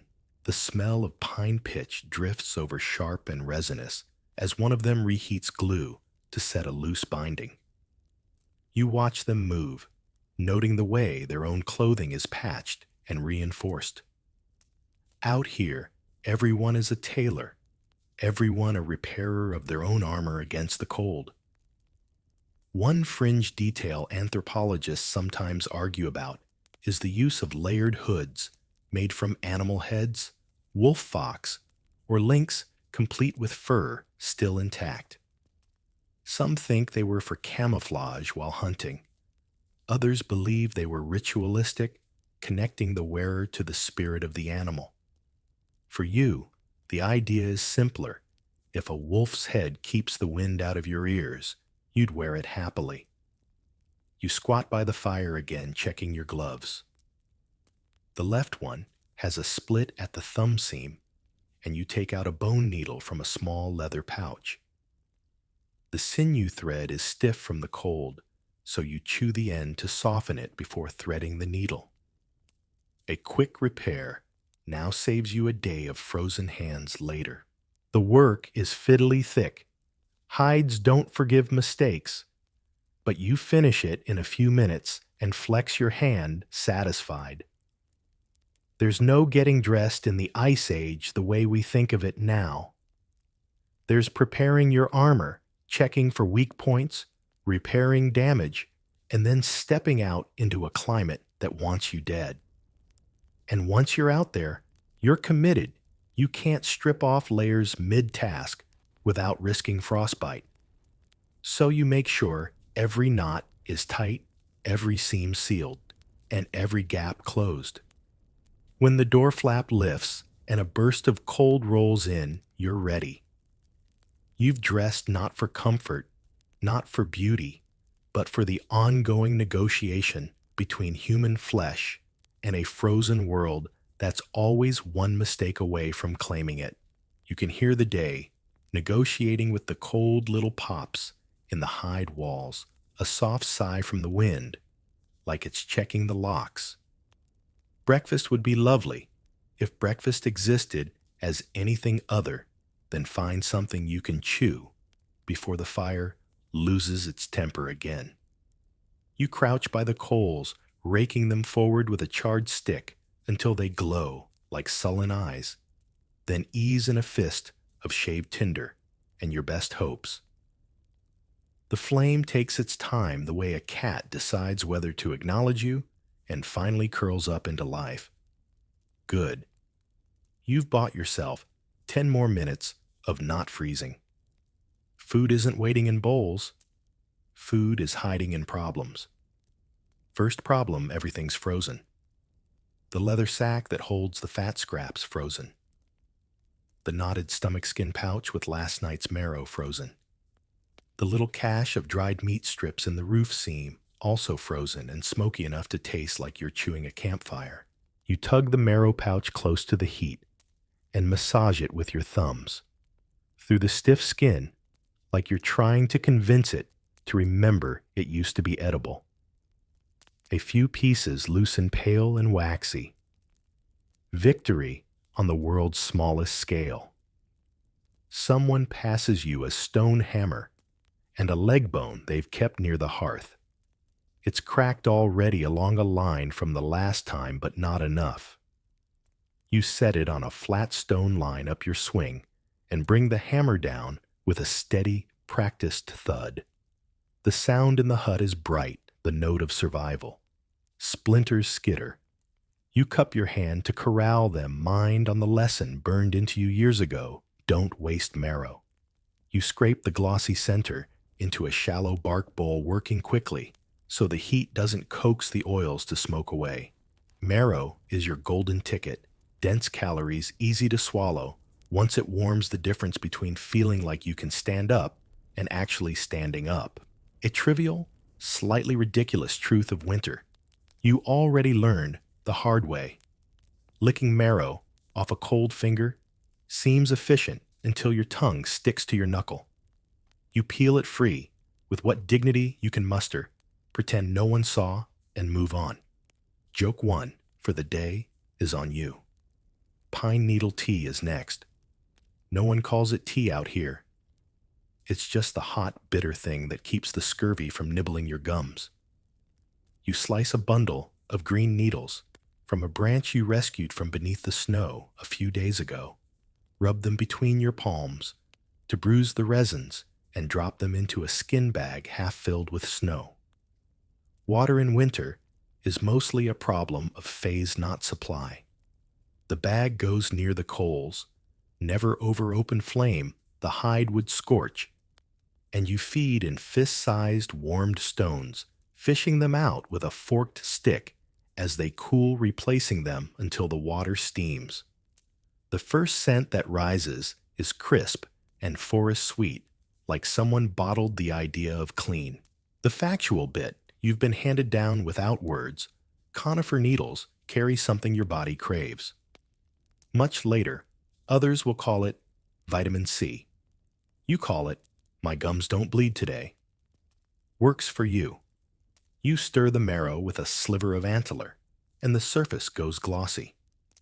You lean in, breathing the fat scent. Your stomach does a hopeful flip. Your brain sensibly reminds you that you still have to share. In this band, selfishness eats alone and then never eats again. You ladle the first small spoonful into the smallest mouths. A toddler makes the face of a person who wants fruit and gets physics, then accepts reality and swallows. The warmth climbs, their cheeks turns the gray canvas of morning into a slightly less gray watercolor. You take your portion last. It coats your throat, slides down, and lights something low in your spine. It is astonishing how often survival tastes like grease. A memory presses in, autumn when the world was generous, and your hands were slick with fat for better reasons. Cutting strips of meat, threading them on willow wands, lining them on the smoking rack over the slow fire for days, turning them each night to keep the damp from finding a soft edge. Packing finished meat with rendered tallow in a skin bag, pressing out air a stone on top as a seal. You don't have a word like pemmican, you just have a system. Meat plus fat plus time equals not dying in February. Some say your people only learned this after long winters taught hard lessons. Others insist the trick is ancient and obvious. Scholars argue across millennia, but you're busy chewing. The tea hisses a little as another hot stone goes in. To catch drips, you've set the bag in a shallow bowl of birch bark you traded for last summer. Oil-sheened waterproof, stubborn as you are. You dip a bone cup, let the surface steam fog your face, and sip. It's sharp. Your tongue pulls back like a startled deer, then relaxes. The warmth isn't just heat. It's proof that you can turn a little snow and a little resin into something that feels like a decision. The second sip is easier. The third is comfort. Behind you, a few of the hunters talk quietly about the prints they saw yesterday at the river bend. Wolf moving in twos, and something heavier with a stride long enough to make your shoulders tense. You swallow, let the thought fade. Lists first feed the fire, feed the children, feed the person inside your own ribs, who whispers what must be done next. Dried meat makes its contribution. You lap a strip over a twig to warm it like flagging it for the fire. The fibers loosen. Your teeth saw along the grain. Smoke salt and a hint of last summer's grass open up. You hand the next strip to the elder whose cough woke before dawn. She nods as if you've given her a gift more elaborate than exactly what it is. She taught you to crack bones without shattering the precious shafts, to save those for needles and awls, and there's a debt you can never pay, but keep trying to nibble at in little pieces. A little joke slips out as you scoop another spoon of marrow gourmet breakfast. Chef recommends pairing with our house pine. Someone huffs a laugh through their nose. The baby stares at you solemnly as if considering a review. You scrape the last bit of oil from the bone's inner wall with a sliver of flint and lick the tool clean. There's no waste here because waste grows teeth. Even crumbs are currency. A smear on a child's lip is a promise that the morning will last long enough to become afternoon. The dog inches closer. You tap the ground twice. He settles eyes fixed on the bowl like it contains theology. The hut fills with the soft orchestra of eating, no clatter, no metal, no clink, just wet sounds of mouths and the occasional gentle cough. You think briefly about grain. Some say people like you did more with seeds than anyone suspects roasted grass. Kernels ground with stones cooked as little hot cakes on flat rocks. You've tried it. It's a lot of effort for something that tastes like ash unless you drown it in fat. The debate will carry on thousands of years after you're gone. But for now, winter says fat first, everything else second. There's a tiny pleasure you hoard and dole out a lap full of snow, pressed into a shallow bowl, set dangerously near the coals, until it goes slush, then into syrup, when you swirl in a spoonful of berry mash from a packet you forgot you'd saved. A dessert, if you can call it that, in a season that mocks the idea. You pass a finger, dipped in the purple sweetness, to a child, and they blink like they've been visited by a benevolent spirit. A quirky habit, maybe. A festival in a thimble. It helps. One of the younger women holds up a lump of fat she's been rendering in a covered pot.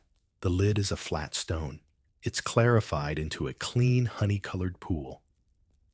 She pours a thin layer into a shallow skin-lined tray and sets it aside to cool.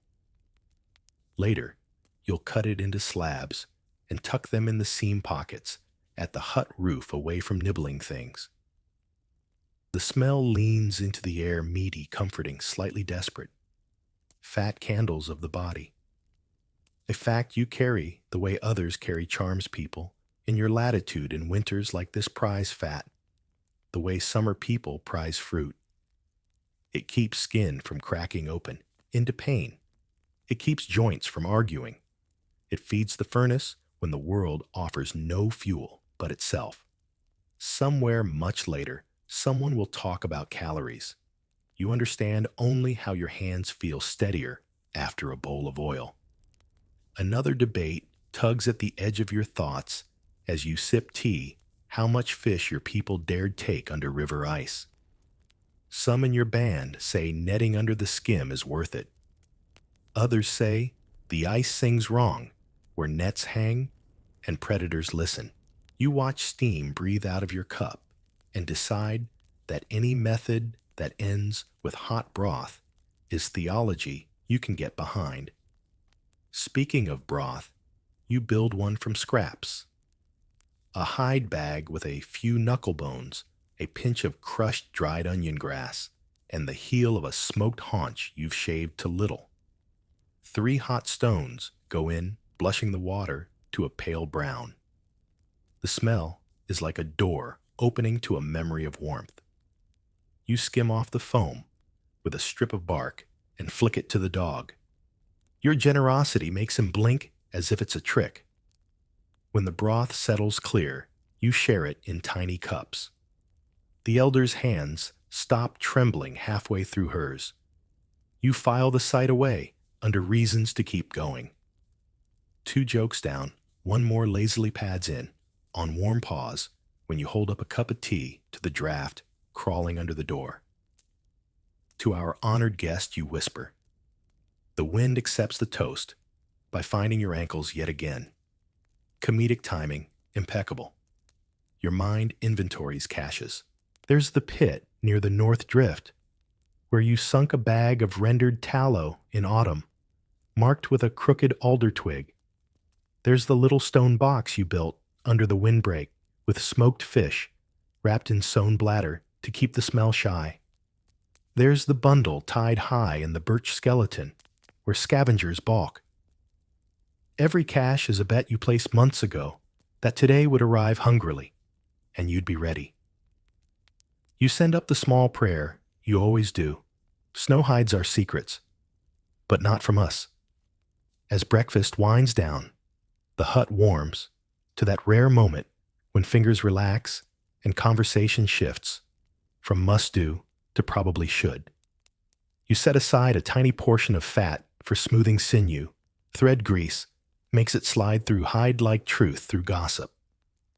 You smear a film along your boot seams, working it in with your thumb until the leather darkens and sighs. Maintenance dressed as self-care. The final mouthfuls are eaten slowly, the ritual way of saying we are not frantic. We are not chasing the bottom of the bowl, even if you are. And even if you are, there's strength in acting as if plenty watches. You nestle the bark bowl in ash to keep it from freezing to the ground. You tie the marrow pouch closed with a twist that only someone who lives here would recognize, a knot you can open with a numb hand. For your last sip of tea, you stand and face the door, letting the steam find the frost rim along the flap and leave a tiny clear arc. It looks like a smile if you squint and you're sleep deprived, which you are. Breakfast accomplished, you say softly. And that's not just about the food. It's about proving to yourself again that you can turn a heap of winter and a handful of habits into fuel.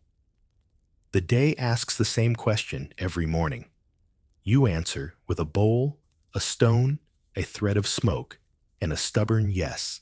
The sound of ice cracking under your boots is sharper than the first breath you took this morning, and that one already felt like inhaling shards of glass. You drag a stone axe heavier than your own forearm toward the river, its blade chipped from weeks of hacking at frozen ground. The river lies ahead, a long ribbon of white silent and still too still. You know the water is moving somewhere deep under that crust, but right now it might as well be another world. The camp needs water. That's not up for debate. Without it, there's no broth for the marrow bones, no soaking hides, no melting snow for babies' drinks. The thing about snow is that it doesn't give you much when you melt it, just a miserly trickle that tastes faintly of smoke and rabbit fur from whatever it fell on. No, you need the river. And the river does not give easily in winter. You kneel, feeling your knees immediately ache from the cold, seeping through your fur leggings, and bring the axe down hard. The sound is satisfying in a dangerous way, like splitting bone, but it only shaves off a pale chunk. It takes rhythm, lift, drop, twist, pry. You can feel your arms giving in long before the ice does. Someone once told you the trick was to find where the ice looks darker, where the current runs stronger below, but that's risky. Thin ice isn't a gentle invitation, it's a trapdoor. Eventually, your blows open a jagged hole big enough to scoop from. You kneel again, and this time you have to fight the urge to stick your hand straight in to speed things up. You know better. The last woman who tried that came back with hands that looked like pale wood for a week, and she still can't close her right thumb. Instead, you lower a hide bucket tied to a braided sinew rope. The rope is slick with frost, leaving your fingers numb and stiff. You pull it up heavy, with water spilling some onto your boots, which will now freeze into one continuous lump if you don't get back to the fire soon. You repeat the process until your shoulders throb. Every trip back to camp is a slow, careful walk. You've seen what happens when someone trips on ice and loses an entire morning's work. There's a superstition in the camp about river spirits. Some of the older women murmur a few words before they start chopping something about asking permission. You're not sure if it's religion habit or just a way to keep the fear in check. Archaeologists millennia from now might call it ritual water procurement, but right now, it's just surviving. The ice around the hole starts to refreeze even as you work. Your breath hangs in the air in thick clouds, and you realize you're talking to yourself without noticing something about keeping moving. Something about not being the one who spills. You think of the people in your hut, the ones still scraping sinew and tending embers. They'll take this water and turn it into life, and tomorrow you'll be out here again, doing the same thing, because in the Ice Age, the river owns your mornings. By the time you return to camp, the skin on your cheeks feels tight, almost brittle. You set down the buckets near the fire pit, where steam begins to rise the moment droplets hit hot stones.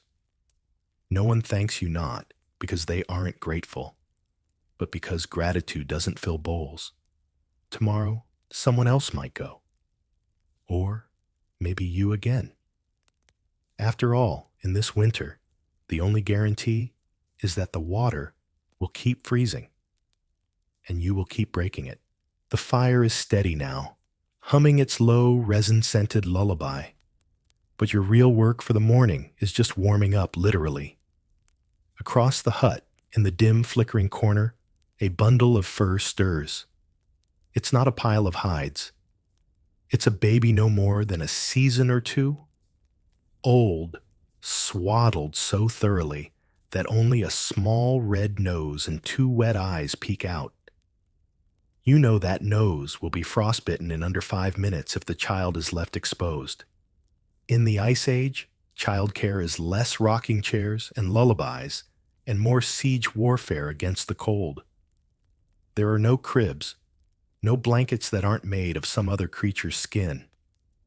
The only real heater in this hut is human skin yours, and anyone else's willing to lend it. You crouch down, peel back your own outer layers, and slip the baby under your inner hide tunic, tucking them against your chest. The child's skin is icy, but you can feel their little ribs fluttering with each breath. You curl your arms around them, keeping your cloak loose enough to trap heat without smothering either of you. The rhythm of your breathing is their furnace now. A fact passed down like a family recipe. Skin-to-skin contact is the only sure way to keep an infant alive in deep cold. Modern people will one day call it kangaroo care, but for you it's just Tuesday. And you're not alone in it. 2 other women are doing the same with their own small charges sitting close enough for your knees to brush. Together, you form a huddled knot of warmth, a small rebellion against a climate that kills without noticing. You hum softly, not because it will soothe the baby, though it might, but because the sound steadies your own mind. The air smells of smoke and tallow, your hair sticks damply to your forehead, and the fire crackles in its slow, patient way. Your arms begin to ache from holding the same position, but you don't move. You can't. Even a few minutes of exposure is enough to start a cough that could linger all winter. One of the older women mutters that the baby needs a drop of rendered fat on their lips to keep the cold from cracking them open. You reach for a small hide pouch hanging from a peg, dip your finger into the greasy lump inside, and smear it gently over the infant's mouth. The smell is strong goat or maybe reindeer, but the skin drinks it in. You press a bit to your own lips because cracked skin is a misery you don't need today. There's always debate among the elders about how much to swaddle a baby. Too little and the cold gets in. Too much and they sweat, and that sweat chills them faster than air. You err on the side of fewer layers and more human contact, mostly because it's easier to tell when the baby's cold if you feel it yourself. At some point, you hear the faintest rustle, someone coming in from outside. A man stomps snow off his boots, the sound sharp and deliberate, and drops a bundle near the fire. It's a hare already stiff, its fur matted with frost. He doesn't linger. Hunting calls. But you note the rabbit's small size. It won't feed many. The thought comes uninvited. The baby in your arms may see less food than you'd like this week. The child stirs again, blinking up at you. You make a face, cheeks puffed, eyes crossed, and they blink once more, as if storing the sight somewhere deep. Your breath warms the top of their head, and you notice the fine down of hair. They're sticking up like frost crystals.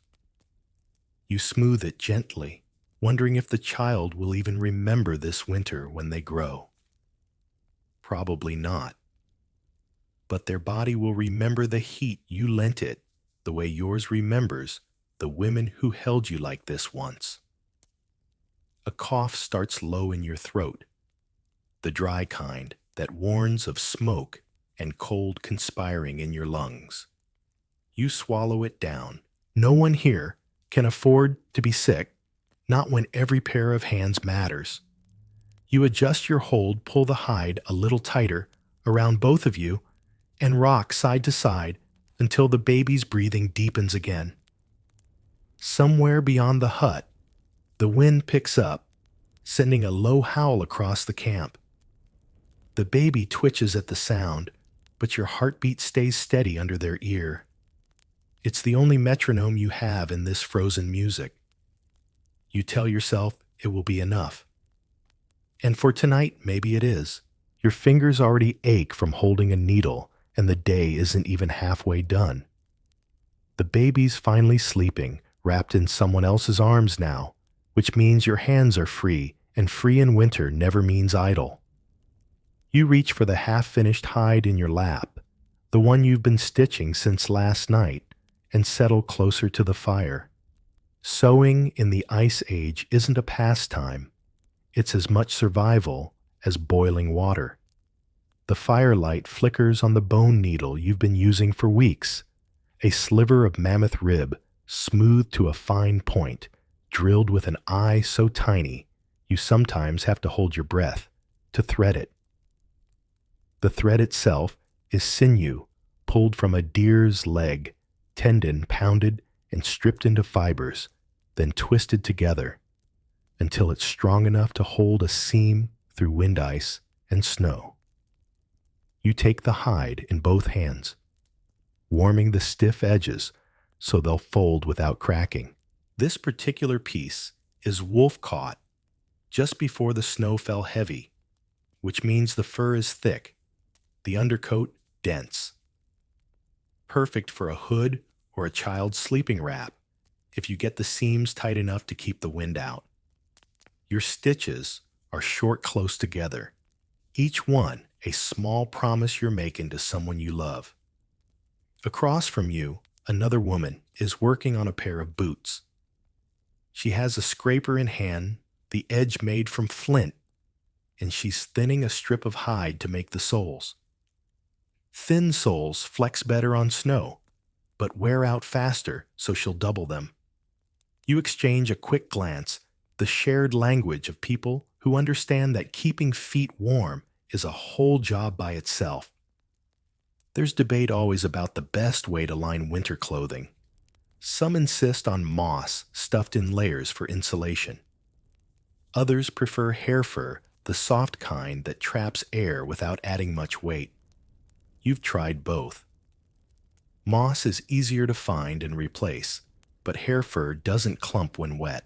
The scholars of your time, the elders, argue the point endlessly by the fire.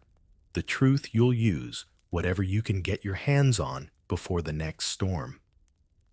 A child leans over to watch you sew their fingers, hovering dangerously close to the needle. You let them touch the edge of the hide instead, explaining how to keep the fur side smooth and the seam side tight.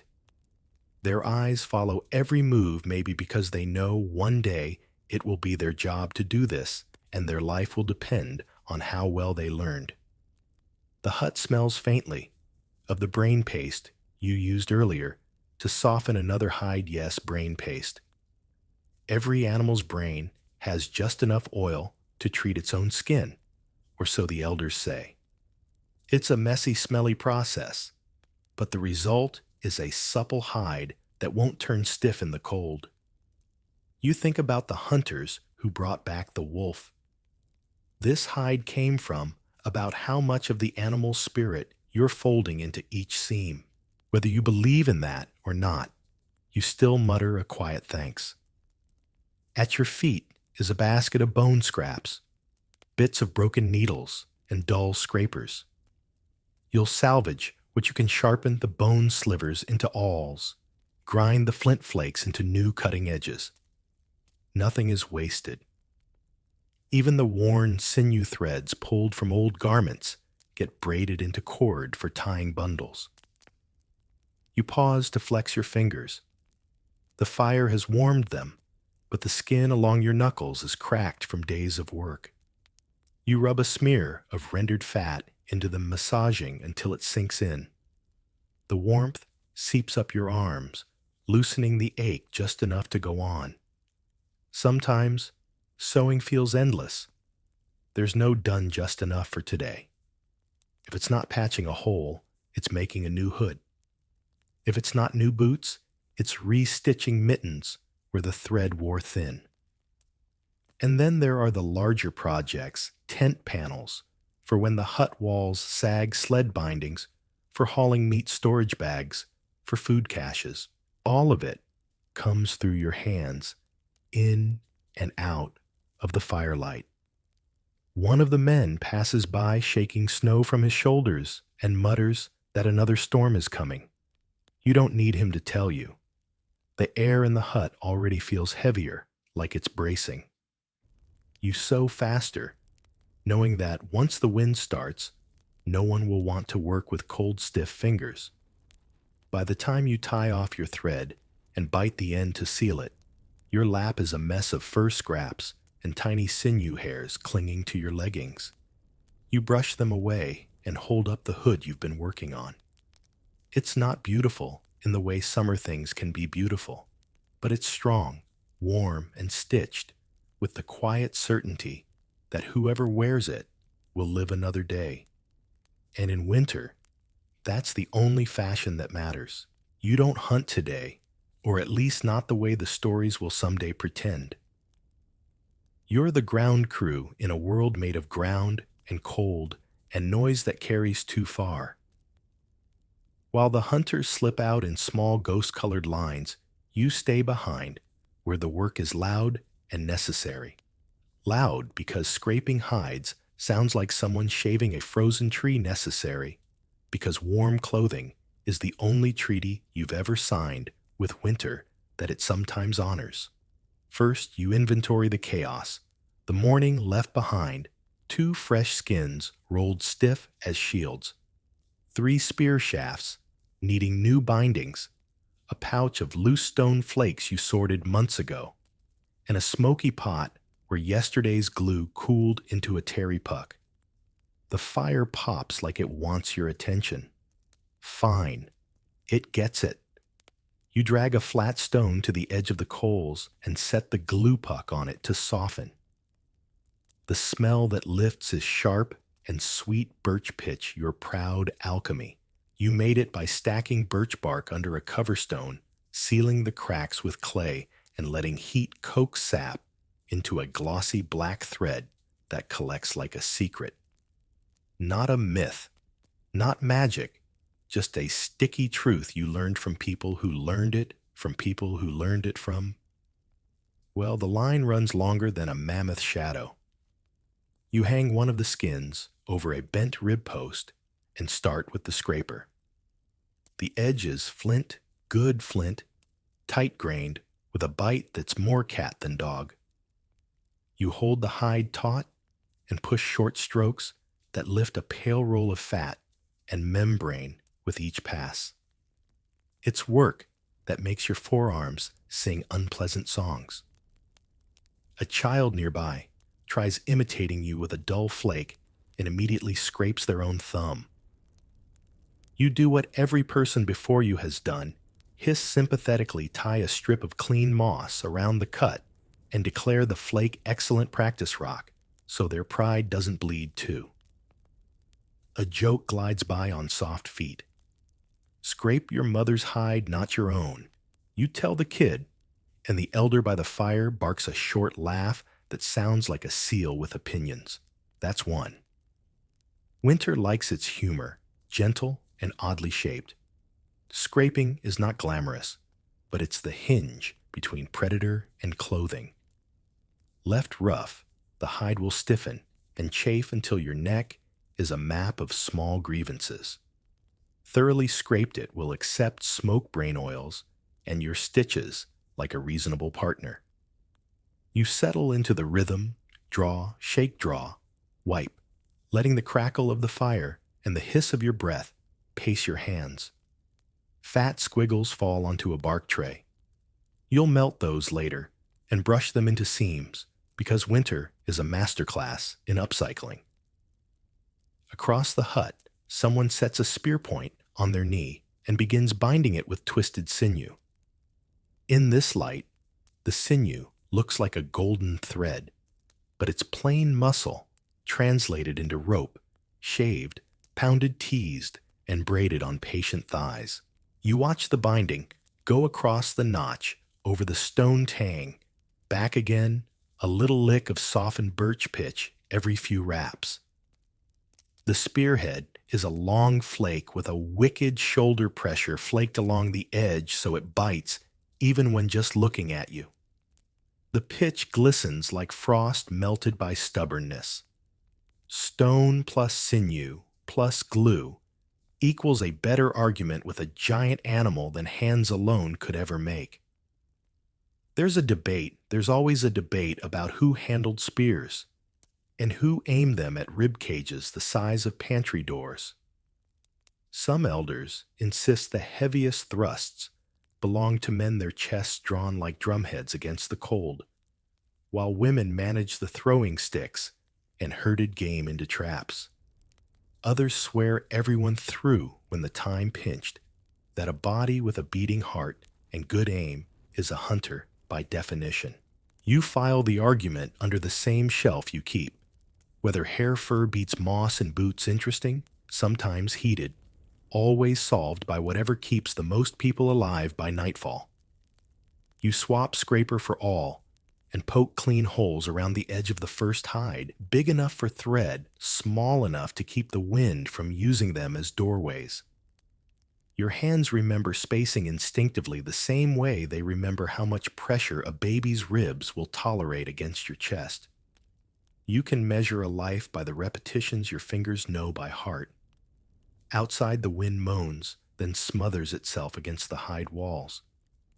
Time to check the bone rattle lines you set before dawn, thin cords strung just beyond the windbreak, threaded with knuckle bones and metal bright shells from a summer river.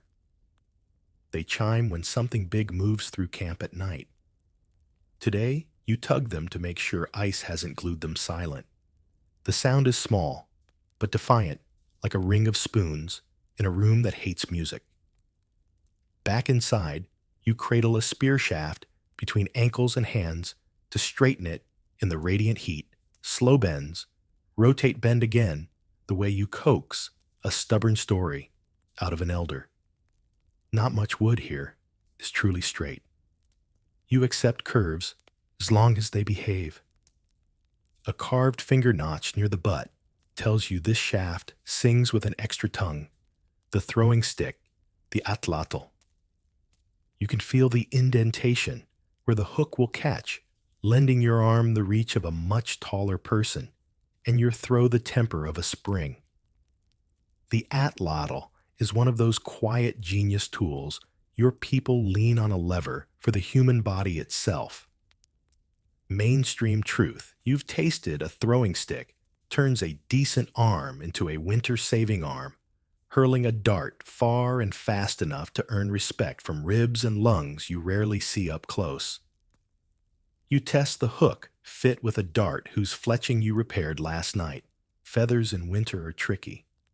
They catch frost and droop like sulking eyebrows.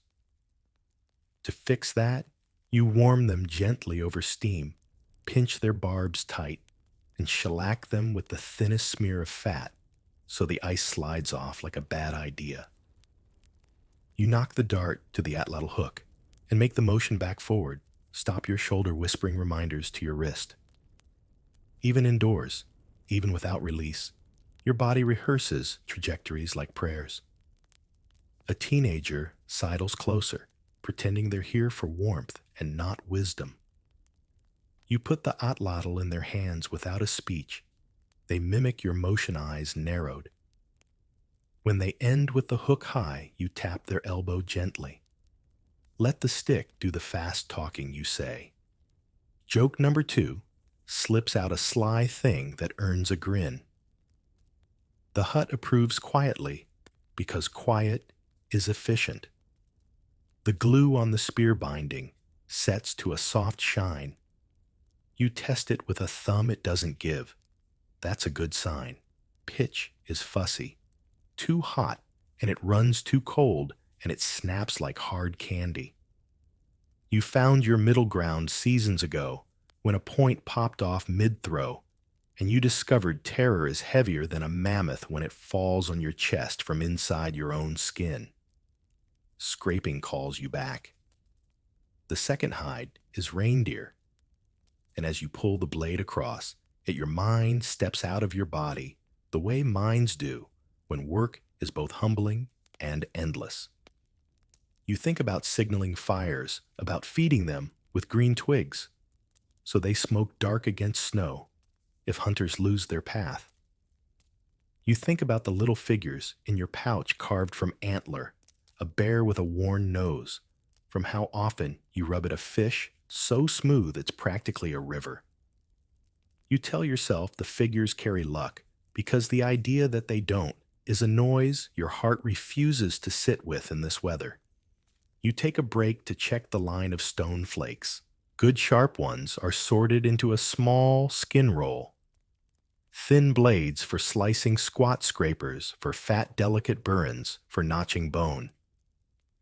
Dull flakes go into the maybe later pile, which is where old problems move when they can't bear the long walk to trash yet.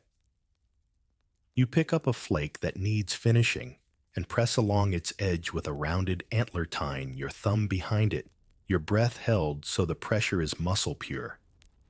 Tiny shards leap free, snowing sparkless into your lap.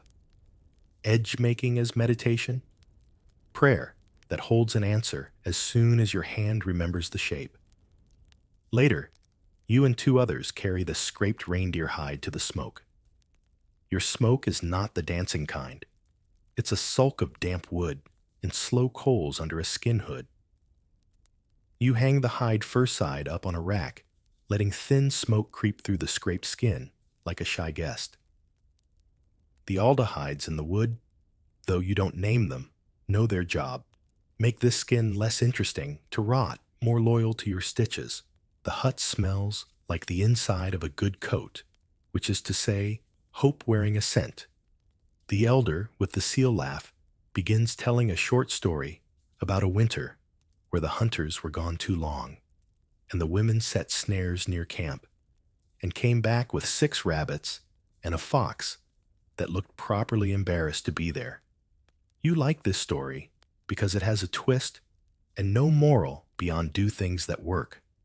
There's an open scholarly debate waiting in the wings about how often women joined persistence hunts or drove herds into ravines, but stories like this shrug at neat categories. You tack your shrug to theirs and keep working. While you wait for smoke to have its say, you sharpen points, not spear points this time, but needles and antler picks. A good needle saves time. A great needle saves fingers. You draw its length along a fine sandstone turn draw again, then lick your thumb and smooth the tip, as if flirtation could make bone behave. Your third joke arrives, uninvited, but welcome. I'll say it, my best relationship is with this needle. It earns you the soft cough of a laugh from the woman with the boot soles, who whispers, "It listens like a compliment to your taste."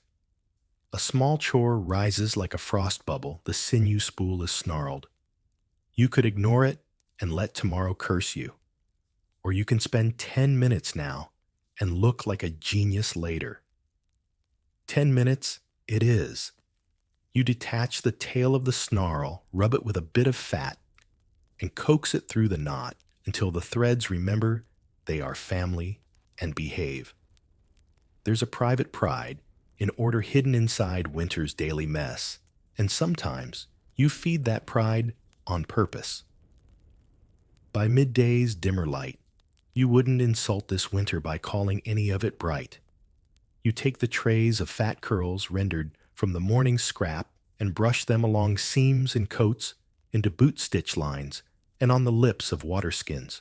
A weird little thing you learned last cold spell sinew thread stops squeaking when you grease it, which makes the whole hut sound less like a basket of angry mice when people move. Quirky. Sure. Useful? Absolutely. Silence is a warmth all its own when fear amplifies every noise. You step outside briefly to listen for the hunters. The world answers with wind and static. Snow grains tick at your face. You throw a scoop of green-needled twigs on the signaling fire and watch a gray ribbon lift toward the cloud ceiling. Waiting is dangerous work. It tugs at seams you'd rather hold. So you limit it to one long breath. Then you go back inside and choose the next necessary thing. It's the spear shafts again. The bindings deserve one last check. You press each with a thumbnail lean into them, the way you'd lean your shoulder into a door to make sure it catches. When they pass, you tie them in a bundle with braided gut and wrap the center with a soft hide so the man who carries them won't rub his palms raw. Care is a weapon when winter wants sloppiness to help it. The birch pitch has cooled. You pinch off a pea-sized lump and roll it between your fingers into a tiny cone. That's for a repair kit. The cone will tuck into a pouch with a sliver of flint and a thumb length of sinew so anyone headed out has quick medicine for broken edges. Your fourth joke shows up with tired shoes. It's our luxury set, includes glue and hope. The elder doesn't laugh this time. She just nods once, like you named something true enough. Late afternoon, even if you can't see the sun, your bones know where it hides, brings a small ceremony. You lay the finished tools on a clean skin, 3 repaired darts, 2 newly bound spearheads, a re-straightened shaft, a roll of sharp flakes, and the reindeer hide, now smoky sweet and willing. You touch each item with the back of your fingers. Not a blessing exactly. A tally. Proof that waiting can be productive and that fear can be braided into usefulness.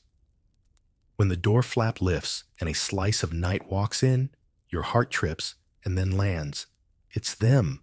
Not all, but enough. Snow dusts their shoulders like they were rolled in sugar by an enemy with a sense of humor.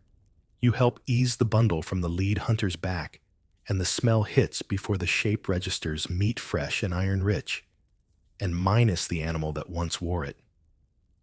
The camp exhales in a sound that's not a cheer, and not a sob, more like a pot lid settling right. You pass the new spear shafts, like you're passing bread, at a table you built with hands and stubbornness. You don't say, I prayed you'd return before the blizzard. You don't say, I kept the fire honest and the tools sharper than fear. You hand them a cup of pine needle tea and watch their eyes close for a second so brief it's basically a blink. That's enough. The ground crew did its work. The sky crew made it home. Winter watches unimpressed, and you grin at it anyway, because you have glue under your fingernails and smoke in your hair and a needle that listens. And in a place where cold writes most of the rules that feels like a small rewrite you get to keep. You wake to the muffled sound of snow shifting off the roof, a sound you've learned to recognize as a warning. It means the cold outside is shifting. 2 creeping into the hut through every seam in the hide walls. It's a cruel trick of Ice Age winter. The silence is never really silent, and the stillness is always just before the next fight for warmth. Today, warmth is not going to come from the fire, not until you earn it. You've been tasked with the morning hunt, or rather, the morning hopeful walk with a spear until your fingers stop, listening ritual. You pull on your furs, the ones that never quite dried after yesterday's sleet, and sling a spear across your back. The wood feels icy against your palm. You know it will stick if you linger too long. Outside, the snow lies deep enough to swallow your boots, and every step makes a sound that feels too loud. Prey hears this from far off, so you force yourself into slow, deliberate movements, the kind that make your legs ache and your lower back mutiny.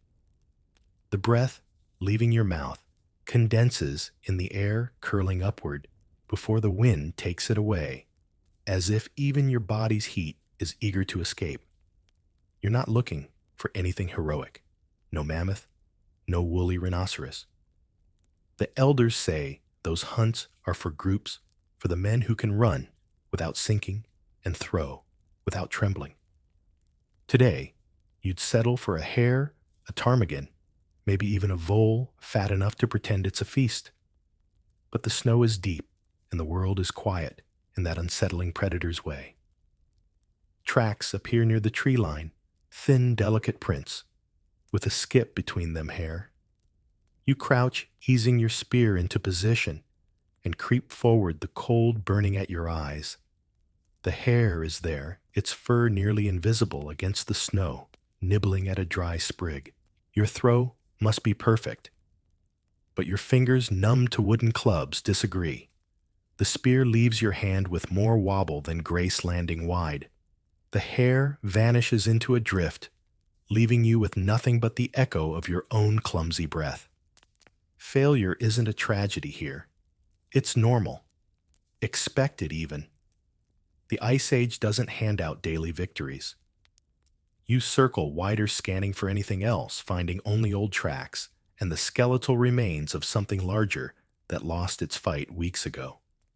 You chip off a bit of frozen marrow with a flake of stone.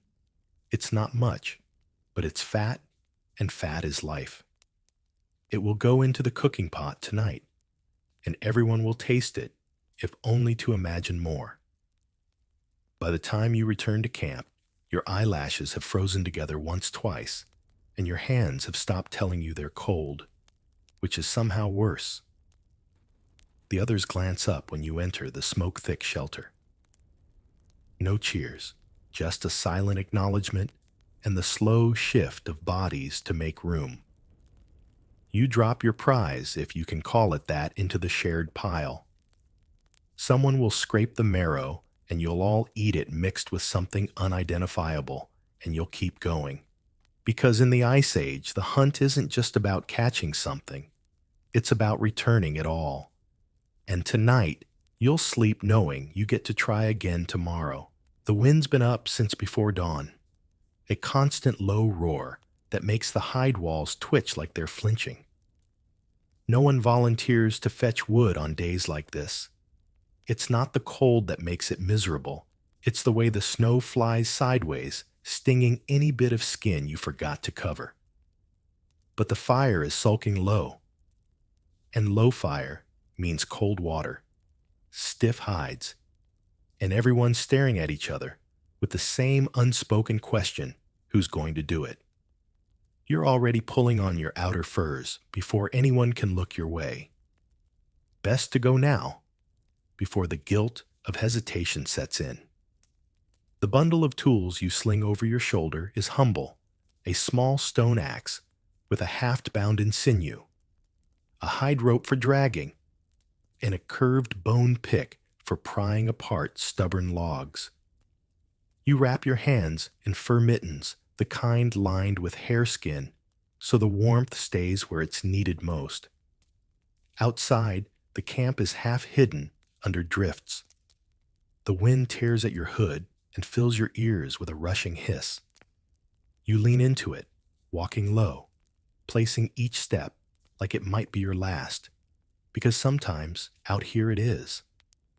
The nearest stand of trees is only a short walk in summer, but today it feels like crossing a country. You stop once, crouching behind a snow hump to catch your breath and clear the ice that's crusting over your eyelashes. The wood you find isn't glamorous. Ice Age forests aren't thick with towering timber. They're patchworks of stunted birch-twisted pine and driftwood carried in long before the freeze. You look for pieces that are already dead. Less sap, less smoke, easier to split. A birch trunk catches your eye, half buried in snow. You kick at it. It gives with a promising crack. Perfect. Splitting wood in this cold is part skill, part stubbornness. You wedge the axe into a seam strike with the pick to drive it deeper, then twist until the grain surrenders with a sound like frozen cloth tearing. Each split is a small victory, a tiny rebellion against the cold's grip. You pile the pieces onto the rope sled until it's more weight than you'd like to drag, but less than you'd hate to leave behind. There's an old debate among the elders about whether green wood is worth the trouble in winter. Some say it's better than nothing. Others insist it's a waste of time when dead wood burns hotter and cleaner. You side with the second group, mostly because you're the one who has to haul it, and the less weight in ice and sap the better. Still, you keep an eye out for any branch that might work as a tool handle or shelter support later. Wood is never just firewood here. The walk back is harder. The wind is in your face now, and it has a way of peeling the warmth right out of you. The sled tugs at your shoulders, jerking with each bump in the snow. You can't see camp until you're almost on top of it, just a smudge of smoke against a world of white. Inside, the reaction is simple. People start moving. A couple of women take the split wood to the fire, feeding it carefully so the flames build instead of choke. Someone else shakes the snow off the sled before it melts into a mess. You peel off your mittens, flex your fingers, and let the heat seep back in, slow and prickly. There's no speech, no thanks. Just a shared knowledge that the fire will keep talking a little longer tonight because you went out. And tomorrow, if it's someone else's turn, you'll be the one making room at the door flap.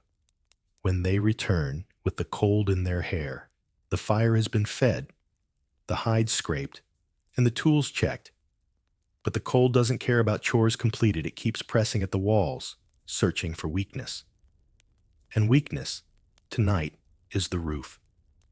It starts with a faint drip in the far corner of the hut, a sound you know too well. A slow melt has found its way through the packed snow layer above, and in a few hours that spot will turn into a freezing trickle on someone's sleeping furs. The only way to stop it is to go up there now, in the dark, and seal it before the cold.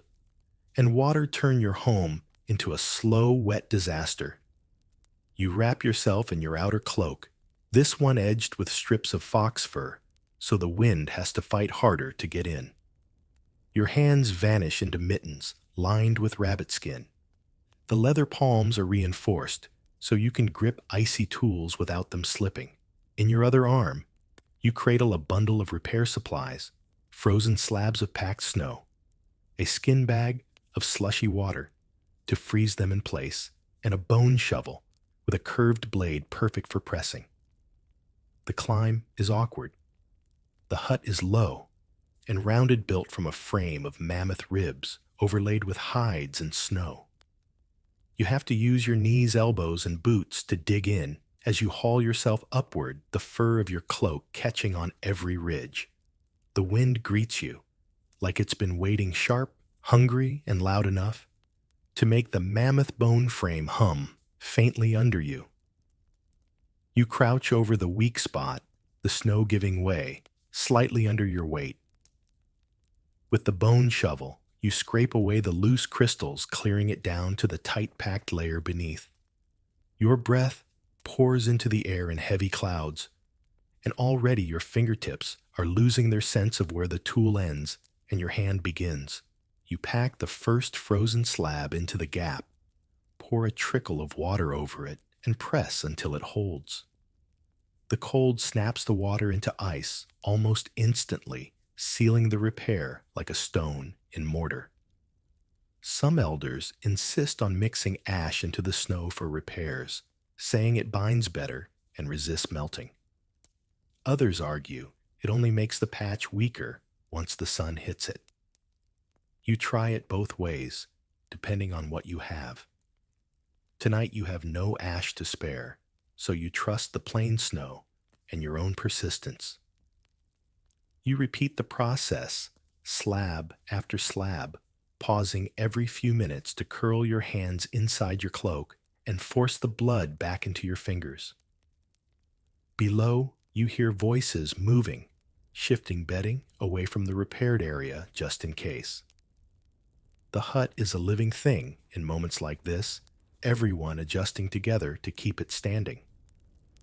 When you finish, you tamp the surrounding snow with the flat of your shovel, smoothing it so the wind will pass over instead of digging in.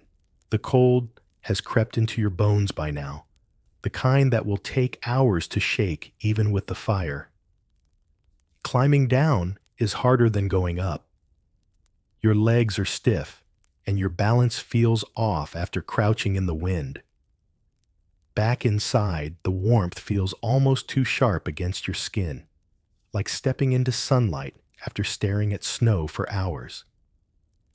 You strip off your outer cloak, shake the ice dust from your hair, and stretch out your fingers near the fire until the prickling fades. No one claps you on the back or says much. They just shift back into place, trusting the roof over their heads again. In the Ice Age, there's no glory in maintenance, but every patch, every sealed gap, every small fight you win against the cold is another night the walls hold. And that, more than any hunt or feast, is what keeps a camp alive. Your fingers have finally forgiven you for the roof work. Well, almost so you take on the other kind of weatherproofing, the quieter one that never ends, stitching the camp back together one seam at a time. You sit cross-legged by the fire, the good light where the smoke funnels toward the vent, and the glow stains everything the color of roasted fat. The hide screen at your back stops the worst of the draft, and your tools are laid out in a tidy crescent, like little crescent moons, a flint awl rubbed slick from years of use, a reindeer bone needle, with an eye no thicker than a grass hair, a shallow stone dish of melted marrow grease, and a twist of dried sinew, as pale and unforgiving as winter itself.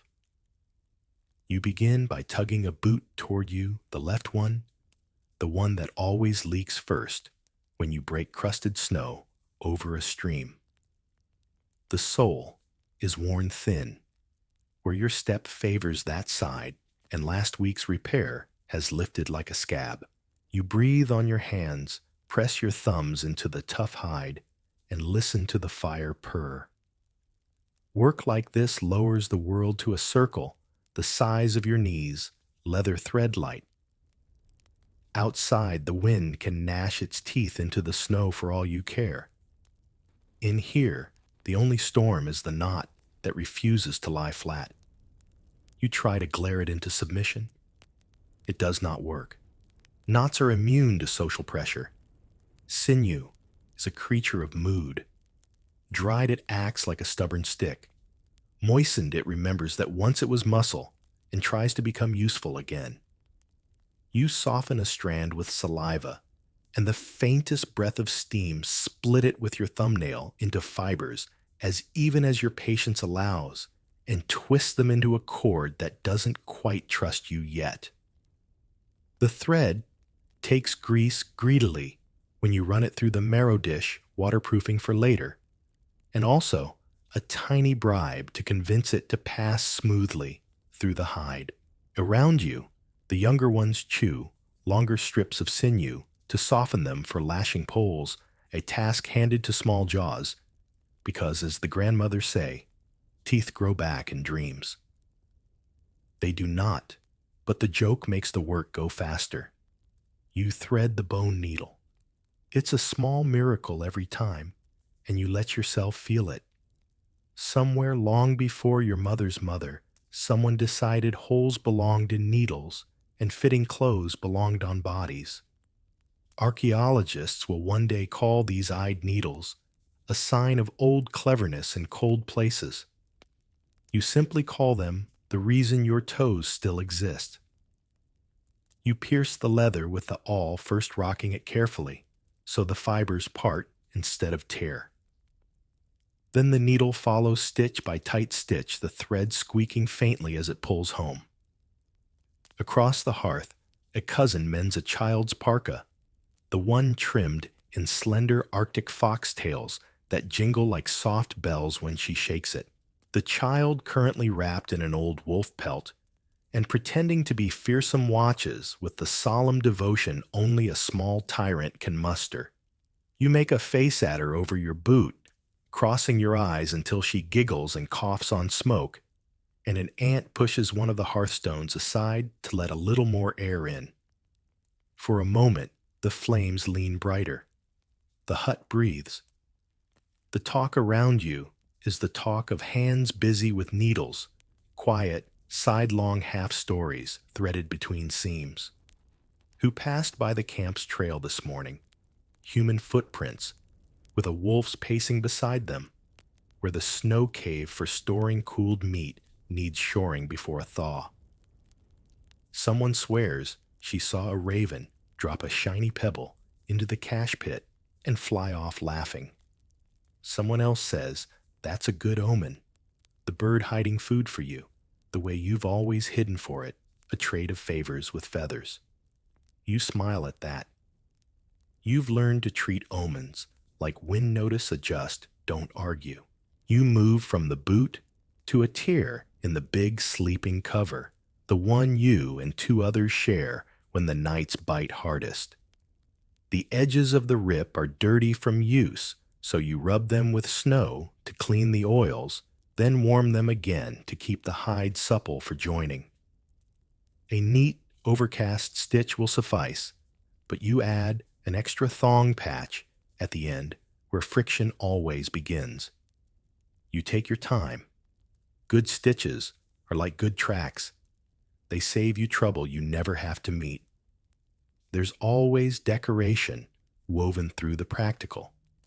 It isn't vanity, it's memory pinned where you can see it. You take out your pouch of small things, a row of tiny ivory beads with holes drilled so perfect it feels impertinent to touch them, a few pierced wolf teeth, thin stones polished by river envy. You sew 3 beads at the seam's corner, a quiet constellation that will help you find the tear if it opens again. The elders argue, in that evergreen, gently exasperated way, about whether all this Ice Age beadwork is mostly identity clan marks and love notes, or mostly reinforcement to keep seams from creeping. The answer you've learned is the comfortable one that fits both depending on the day and the seam. When your hands cramp, you set the sleeping cover aside and switch to mittens. Hareskin liners wear out fast, soft and warm, but fragile as last year's promises. You have a bundle of prepared skins waiting their fur direction, marked with a charcoal line so you don't accidentally sew a palm against the grain and end up with a mitten that drinks snow instead of shedding it. The old woman who taught you always tapped your wrist when you forgot let the fur fall like rain, she'd say, and made you run your hand from cuff to tip until you could feel the smoothness without looking. She was right, of course. Rain on the wrong side is a storm in your sleeve. As you cut the liners to shape against a bone template, you think about hands as the camp's true fire. A leader makes plans. A hunter brings protein. But it's the hands that keep the heat close to skin, that stitch the wind out one stitch at a time. You've watched men with throwing spears bless your mittens under their breath before heading out, like you stitched into them a little extra luck. You did not. But they came back, and no one complains about luck that works. You seal each seam with a fingertip of fish oil, the smell a little sharp, the shine like thin ice. When you test the mittens, snow beads and slides. Success. The child in the wolf pelt wants to try them, so you pull them over her fists and tell her she looks like a tiny bear. She approves stomps once and returns them with immense gravity as if she's just inspected a sacred artifact. In a camp where tools are lives, every inspection is sacred enough. Someone passes a shallow gourd of broth, the fatty end of yesterday's marrow pot, and you drink carefully so the grease doesn't slick your lip and catch blowing grit later. The taste is rich and plain, and precisely what your hands wanted. One joke, 2 sips, you say you'd trade a whole string of beads for a cup that never goes cold. An uncle says he'd trade his boots for feet that never get wet. A grandmother says, keep your boots. Trade your husband, and the room laughs. The long, low laugh of people who know teasing keeps the night away.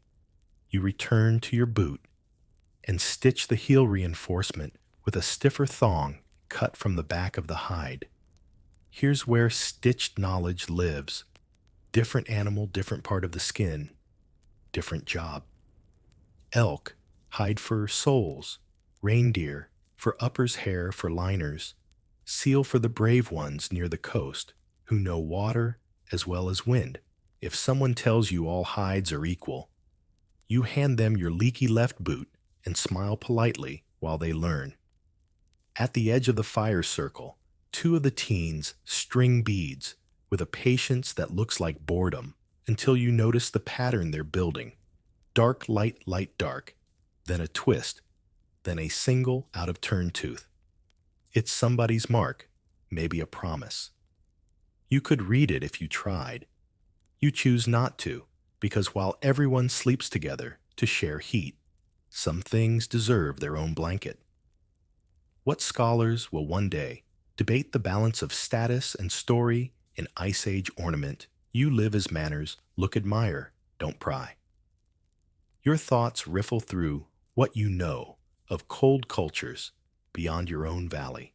A traveler once traded a copper-green pebble for a needle he swore came from Far East people who sew boots with seams turned inward and stuffed with moss to wick sweat.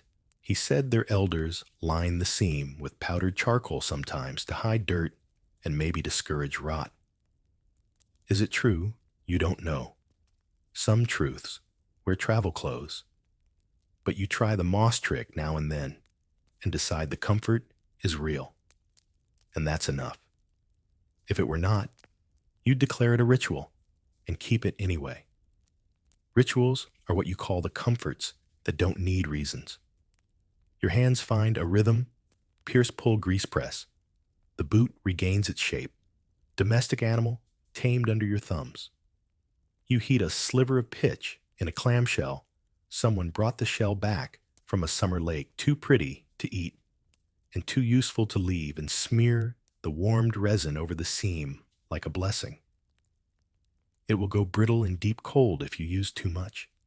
It will crack if the leather is hungry. You whisper at it the way you whisper at stubborn kindling, be kind, hold fast. The little tyrant in the wolf pelt has fallen asleep with one mitten on one, off both cheeks pink where the heat licked her. You tug the free mitten back over her hand and lay a strip of fox fur across her nose so the air warms before it reaches her lungs. Maybe she'll remember none of this. Maybe she'll remember only the sound needle squeak fire, purr gossip hum, the home noises that stitch childhood to winter. You hope she remembers the feeling, most that when something breaks, you learn to fix it. And if you can't fix it alone, you place it in the circle and hands gather. You make one last pass over the sleeping cover's repaired seam, pressing along it with your knuckles until the grease softens into the fibers. The seam looks like a healed scar, now a pale line with tiny dots where your needle dove and rose. You're proud, but not precious. The moment it fails, you'll pick it open and do it again. That's winter's main lesson, the one no one likes to sing about. Maintenance is love in cold climates. From above, the patched roof settles with a contented crump as the night wind shifts. Your repair is holding.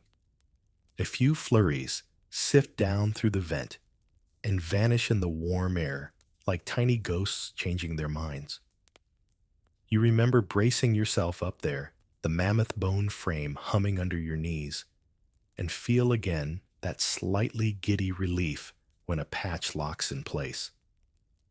It's the same relief your hands find at the last good knot, how the world loosens once the seam knows what it's supposed to do. There's one more chore you refuse to skip: labeling. Not with scratches and marks, though you have those too, but with small selfish ornaments so you can claim your work in the dark. You sew a single bead into the heel seam inside, where only your foot will feel it. Smooth, not enough to rub, just enough for your toes to greet on mornings when courage is slow. Hello, small moon. We've got this.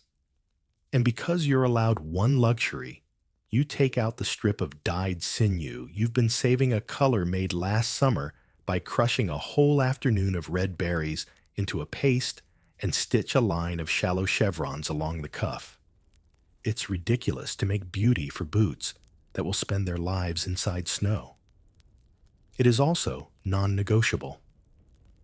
Beauty is a heat you carry. Scholars will later weigh whether such patterns mark status or tribe. Tonight, they mark you to yourself, and that is an honest function. When you finally ease your needle into its holder, a folded scrap of leather, so it won't work free and prick children, or pride you, look at the finished things around you: sealed mittens, a loyal boot, a sleeping cover that will not bite your shoulder with cold. Outside, the wind is still in a mood. Inside, you've shifted the odds, not by heroics, by inches. You flex your hands, smear the tiny cuts with a mixture of bear fat and dried plant powder. The healer swears at and by, and hold them above the fire until the sting fades. You're already thinking about tomorrow's mending the harness that squealed on the last sled.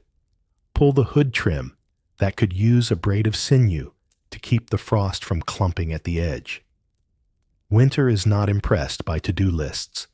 You are, and that's enough. Somewhere far away in time, people will argue about who did what in the deep past, how much hunting, how much sewing, whether lines drawn between women's work and men's work were rigid as frozen rivers, or braided like sinew threads. You shrug at their future and keep stitching. You've learned that rolls slide like snow by season, by need, by who has warm hands and a needle that will pass. What doesn't slide is the fact-fitted clothing kept Ice Age people alive, and the bone needles that made those seams are found from steppes to caves, as common as stories near the fire. You lift the boot, now finished, and press the heel against your cheek. Warm leather smells like meat and smoke and a little like victory.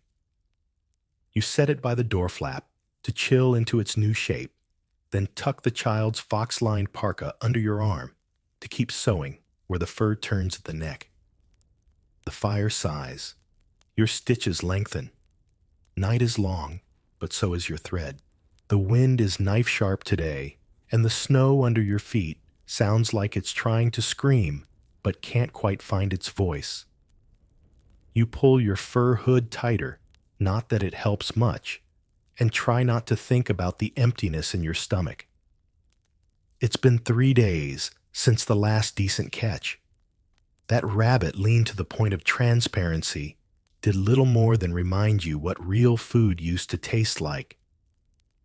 The elders say hunger makes you sharper, but at this point, it just makes you clumsy, distracted. You keep glancing at the sky, hoping it will somehow drop a bison at your feet like a divine favor. Hunting parties left at dawn and haven't returned. That's never a good sign.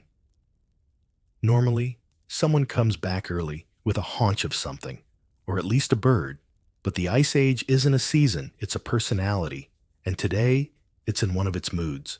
Tracks are covered almost as soon as they're made, herds migrate farther than anyone can predict, and the snow has a way of swallowing the sound of your own voice when you call out. You spend the morning scraping the last bits of marrow from a bone saved from better days. It's not just about nutrition. It's about tricking your mind into remembering what richness tastes like. Marrow is currency here worth as much as flint or a good spear point. Some say the healthiest elders got that way because they hoarded marrow like treasure. Others whisper they just got lucky in their hunts. But luck is a word you try not to lean on in this climate. Children whine for food. Their mothers tell them stories about the great aurochs, the way they thundered through the valley before the snows became constant. When the sun returns, they promise the herds will come back. You've heard it so often, you can mouth the words along with them. Though even you aren't sure if it's hope or just the tradition of lying to keep the little ones quiet. The communal fire is smaller today because every stick of fuel burned is one less to see you through the night. You huddle close anyway, catching the faint aroma of roasted pine bark. Yes, bark. In times like this, even trees become part of the menu. The older hunters swear you can live a week on nothing but cambium, the soft inner layer beneath the bark. They also swear you'll be so constipated you'll pray for the end of the ice age to hurry up. There's a debate, quiet but insistent, about whether to move camp. Some argue the mammoth herds have shifted north toward the glacier's edge. Others say heading there is suicide. The cold bites harder, and food is scarce, even for giants like them. The truth, no one knows. The Ice Age doesn't publish a schedule, and every decision feels like you're placing a bet against nature's cruelty. You remember yesterday's rabbit and think of the tools that caught it a loop of sinew a notch in the snow, a patience that borders on madness. Trapping is slow, but so is starving.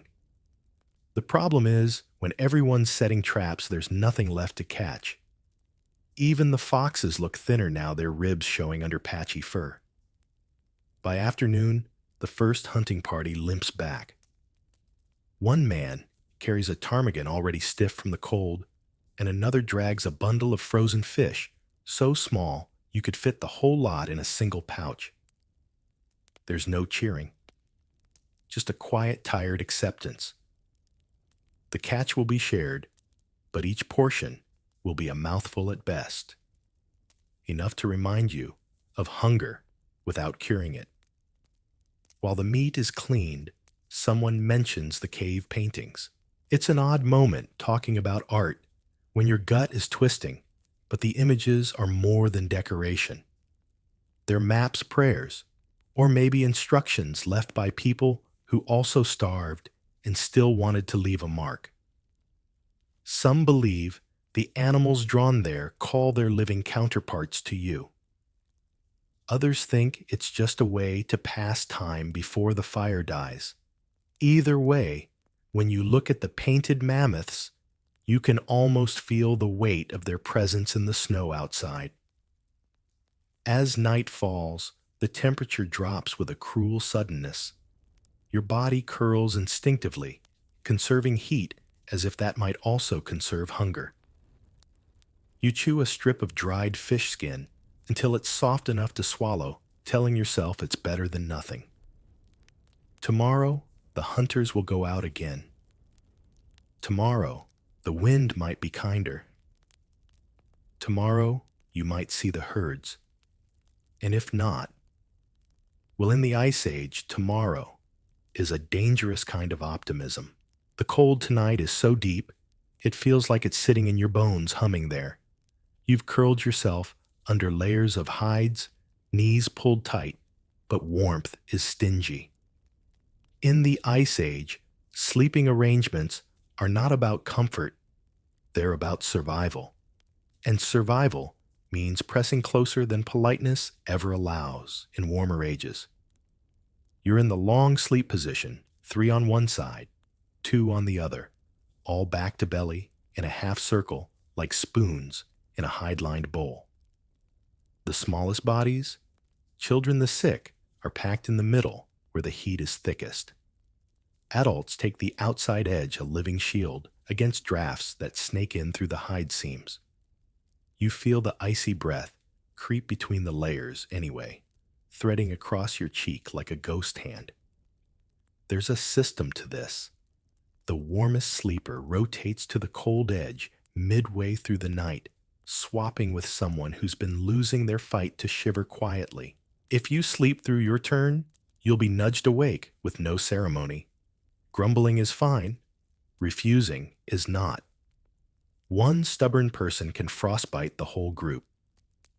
The air is thick with the smell of tallow lamps, fat burning slow, in shallow stone bowls, and the musk of unwashed fur. That smell isn't unpleasant here. It's the smell of people you know will keep you alive, the ones who'll hold you if the wind tries to steal your heat. You breathe it in and let it anchor you. Every camp has its quirks. In yours, someone always hums while settling in a low, droning note that blends with the crackle of the last fire. Tonight it's old Anka, her voice more vibration than tune, weaving through the breathing of 20 bodies sharing one space. You let your own breath sink to it slow and heavy. There's a fringe debate among the elders about the best hide for sleeping wraps. Reindeer for warmth, wolf for durability, bear for sheer arrogance. You've slept under all three and decided the best hide is whichever one doesn't have a tear that lets the wind in. Repairs are constant. If you find yourself in a spot with a draft, you don't wait until morning, you grab a strip of fur or moss and plug it. Waiting is how toes get lost.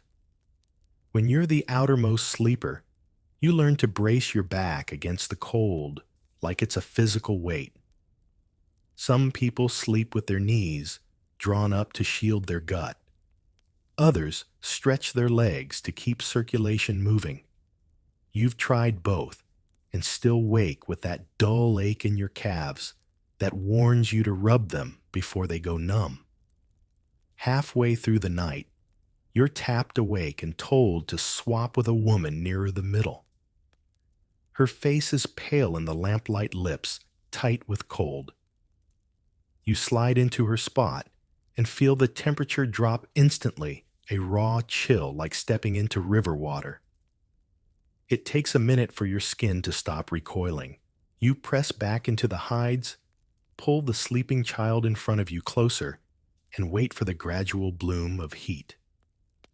The truth is, even packed together like this, you still dream of warmth. The kind that doesn't have to be bargained for or defended. But here warmth is currency, and sharing it is the closest thing you have to wealth. You can't store it. You can only pass it around, hoping that when it's your turn to shiver, someone else is ready to trade. You let your breathing slow again, matching the groups. Outside, the wind claws at the roof, trying to find its way in. Inside, you are a single, fragile organism, made of many bodies, breathing as one. And in the Ice Age, that's the only bed that matters. Morning comes without sunlight, just a slow lifting of the darkness into a kind of bruised gray. You're already awake, because in the Ice Age, waking is rarely about the sun. It's about someone else's cold feet against your calves, the shuffle of bodies, unstacking from the night's huddle, or the thump of a spear haft on the floor as someone signals time to move. Today, moving means taking the sled out for a supply run, not the heavy hunting sled that's for the men chasing mammoths in a proper party, but the smaller kind made from split pine runners lashed together with rawhide. This one is for hauling whatever the camp needs, most firewood bones for tools, maybe a lucky fish catch if the river is generous. First, you have to free it. The sled's been half buried in snowdrift. Since the last storm, the runner's frozen into a single block. You pry it loose with a lever of mammoth rib, working your way along the length until it gives, with a crack that feels like breaking a limb. The runners are crusted with ice, which you scrape away with a stone flake until the smooth wood is exposed. Then comes the grease, a smear of melted marrow fat rubbed into the runners to keep them gliding over snow instead of biting into it. You tie a braided sinew rope to the front and loop it across your chest. Pulling a sled in this cold is not graceful. It's a slow, leaning trudge. The rope cutting into your fur layers every step, a reminder that snow is heavier than it looks. You're headed toward a stand of trees near the frozen marsh, where the wind sometimes uncovers fallen branches before the snow swallows them again. Along the way, you keep your eyes open for anything worth taking back. A fox skull good for tools or trade. A patch of lichen green, even under frost, good for packing wounds or stuffing boots. You spot a frozen fish, dropped by an unlucky bird, its side punctured but still edible. You wrap it in a scrap of hide and tuck it into the sled. In the Ice Age, nothing is too small to matter. The marsh itself is a gamble. Sometimes you find treasured driftwood bleached and light ready to burn. Sometimes you find trouble, ice that looks solid until you're ankle deep in freezing water, or predators following the same trails you do. You move slowly, testing each step with your spear shaft before putting weight down. You find wood today, thin birch branches, tangled in snow, a half-rotted log that will still burn if split and dried by the fire. You haul them onto the sled, stacking them so they won't tumble when you pull. The wind picks up on the way back, and you lean into it, feeling it push against your hood like a living thing trying to turn you around. By the time camp comes into view, your breath is coming in heavy bursts, the rope has dug raw lines into your shoulders, and your boots are soaked from breaking through a shallow crust. But the sled is full, and that means heat for another night. Inside the hut, no one claps or calls you a hero. They just take the wood stack, it near the fire, and start cutting it down to size. That's how survival looks here. No speeches, no drama, just the quiet understanding that someone did what needed doing. You coil the rope, hang it by the door to keep it from freezing stiff, and sit for a moment, letting the warmth seep back in. Tomorrow, someone else will take the sled. Or maybe you again. In the Ice Age, turns come faster than you expect. By mid-afternoon, the air has that brittle stillness that means the temperature is about to plunge. You can feel it in your nose, first the way the inhale scrapes just a little sharper than before, and then in your hands where the heat seems to retreat to your palms and leave your fingers numb. Everyone starts moving faster when this happens, rushing to finish the outside work before the cold locks the world in place for the night. Your job is the food cache. It's not glamorous, but it's the difference between eating next week and chewing on regrets. The camp's cache is a shallow pit dug into the frozen ground, lined with stones and packed with snow. In summer, it's shaded. In winter, it's practically invisible unless you know where to look. You do.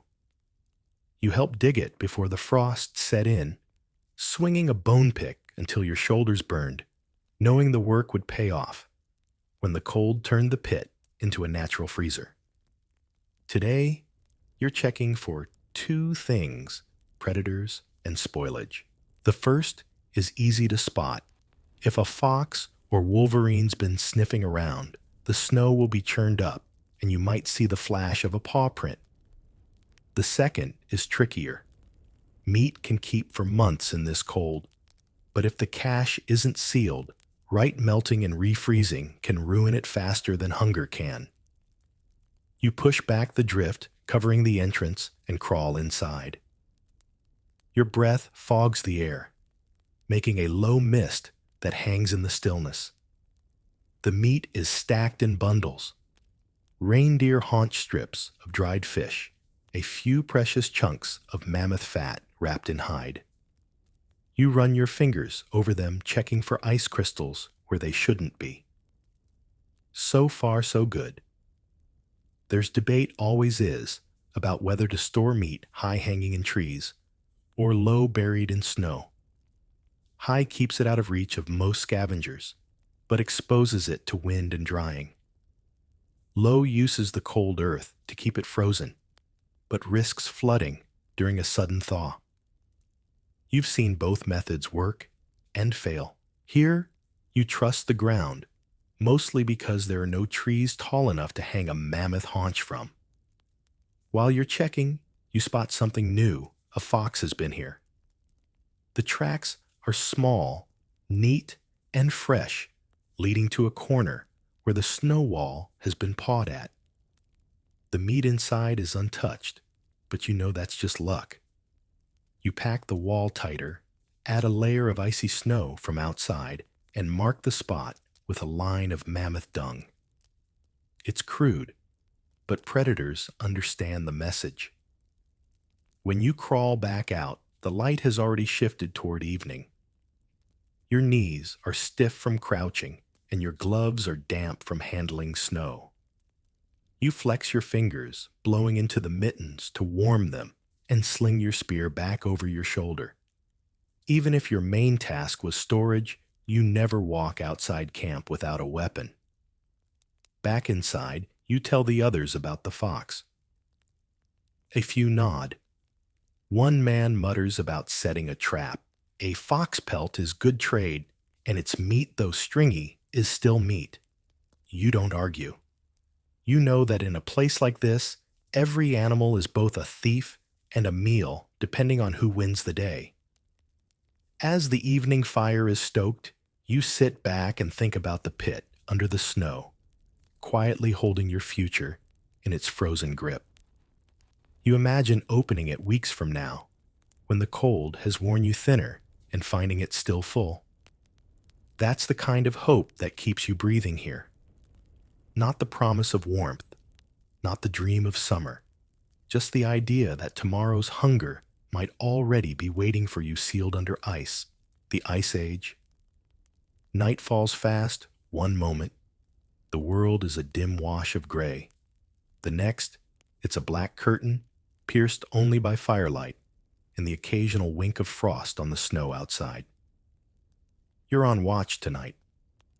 It's not a position you fight for, but it's one everyone takes in turn, because the alternative is waking up to a predator in the middle of camp, or worse, not waking up at all.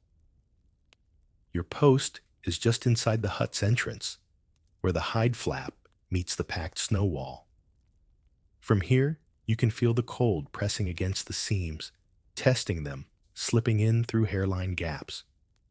You keep the flap tied, but loose enough that you can slip through quickly if you have to. A spear leans beside you, point tipped with flint so sharp you could shave ice from a mammoth's hide. The fire's glow only reaches a little way past the doorway. Beyond that is darkness, dense heavy, and not as empty as you'd like. Every sound is suspect. The groan of the wind, the crack of shifting ice, the distant yip of a fox. You know what most of them are, but your body still reacts the same heart-up breath, tight eyes straining against the dark. You settle into the watch rhythm. Every few minutes you open the flap just enough to scan the clearing. If there's moonlight, the snow will gleam and shadows will stretch like black water. Tonight, there's no moon, only the kind of dark where movement shows first. You listen more than you look. There's a quiet argument among the older hunters about whether predators are more dangerous in deep winter or during the first thaw. Some say deep winter makes them desperate. Others say thaw brings them closer to human camps, drawn by the smell of rotting kills. You've lived through both and decided the real danger is thinking you know which one's worse. Hours pass. The cold makes time feel strange. Each minute is both endless and gone too soon. You shift positions to keep your legs from stiffening. Press your hands into your armpits for warmth. Then take them out again to grip the spear. The fire behind you pops, sending a tiny ember rolling toward your heel. You nudge it back toward the coals before it can scorch the hide floor. Some nights watch duty rewards you with beauty. Once you saw the aurora flare green and purple across the sky, the colors rippling like water. Another time, a herd of reindeer passed silently through the snow, their breath steaming in the moonlight. But tonight beauty stays hidden, and you're left with the company of the cold and the weight of listening. When your relief finally comes, a man wrapped so tightly in furs, you can only see his eyes. You pass him the spear without a word. You know he won't speak either. It's not a time for talk. Just a nod, a step aside, and the change is done. You crawl back toward your sleeping spot, careful not to step on anyone. The warmth feels sudden and heavy, and for a moment, you think you'll never get comfortable again. But you will, because you have to. And tomorrow night, someone else will sit where you were listening to the dark breathe around the camp. By morning, the cold has turned the world into glass. Every surface, snow ice, even the hide walls, has a thin, glistening crust that snaps under your touch. You wake to the sound of it breaking under people's boots as they step outside each crack, like the splitting of tiny bones. Today is for tool making, because the hunters will need fresh gear before the next big push. And making tools indoors means you can keep working even when the wind howls like it wants the whole hut for itself. The work area is a cleared space near the central fire. It's littered with the raw materials of survival: chipped flint cores, antler rods, bone splinters, sinew cords, twisted and waiting. You take your place with a half-finished spearhead, its edges already keen, but not yet balanced. In your lap is the hammerstone, smooth, palm-sized, heavy enough to flake away stone without shattering it. You've been doing this long enough that the rhythm feels like breathing strike, turn, strike, check the edge. Each flake comes off in a curved sliver, sharp enough to cut skin if you're careless. You save the best ones. They make excellent scrapers for hides or blades for smaller tools. Waste nothing. That's the first rule of Ice Age crafting. The second rule is patience. There's a long-standing argument in the camp about whether flint from the riverbank or the cliff face is better. River flint is smoother, easier to work, but sometimes softer. Cliff flint can take a sharper edge, but it's brittle if you rush the work. You've seen people waste a whole day on a piece that looked perfect until the last strike split it in two. Around you, others are working their own crafts. One woman is drilling holes into bone with a bow drill, making beads that will decorate a child's winter hood.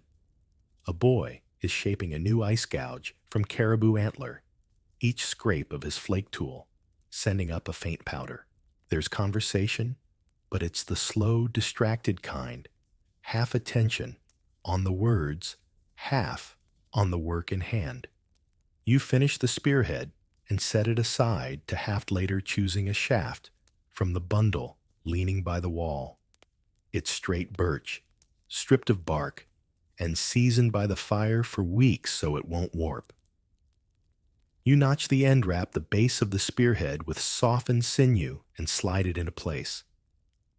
Then comes the binding layer after layer of sinew. Wound tight, followed by a smear of pitch to seal it. You hold it over the fire just long enough to soften the resin, and set it, but not so long the sinew dries out. While the spear cools, you switch to repairing a hide scraper whose handle has cracked. It's mammoth rib shape to fit your grip, and the split runs just deep enough to make it dangerous. You bind it with rawhide, which will shrink as it dries, tightening the repair. You've used this tool for years. The handle has worn smooth, where your thumb rests a record of hours spent shaving fur from hides in the service of warmth. Tool making isn't glamorous. You don't get the rush of a successful hunt or the cheers of a good fire. But every flake you chip, every binding you wrap is a promise. When someone needs it, the tool will be there, ready, sharp, and strong. By the end of the day, there's a neat row of finished work along the wall. Spearheads, scrapers, awls, and a single long blade meant for butchering. Tomorrow they'll be tested against the stubborn reality of Ice Age life. For now, they sit quietly in the firelight, waiting for their turn. The wind has calmed this morning, but the sky has that washed-out color. That means the cold is sharper than it looks. You can hear it in the snow's voice, the high, brittle crunch when you step on it. Today is for water gathering, and in winter, that means ice. You wrap your fur layers tight and sling a bone-handled chisel over your shoulder, along with a sealskin bucket. The water source is a frozen stream, a short walk from camp, its path marked by the rise of snow over the banks. In summer, it runs fast and brown with silt. Now it lies still locked under a thick lid of blue-white ice. Getting water from it is work, not just a matter of scooping snow into a pot. Snow melts slow, and if it's wind-blown and old, it can taste like whatever's drifted over it for weeks, smoke ash, animal droppings. The cleanest water comes from the ice itself, especially the deep blue slabs that have been frozen since autumn. They melt faster and taste better, almost sweet, though no one knows why. One knows. The elders say it's because they've been asleep longer. You start by clearing the surface snow with a flat shovel, revealing the glassy skin of the stream.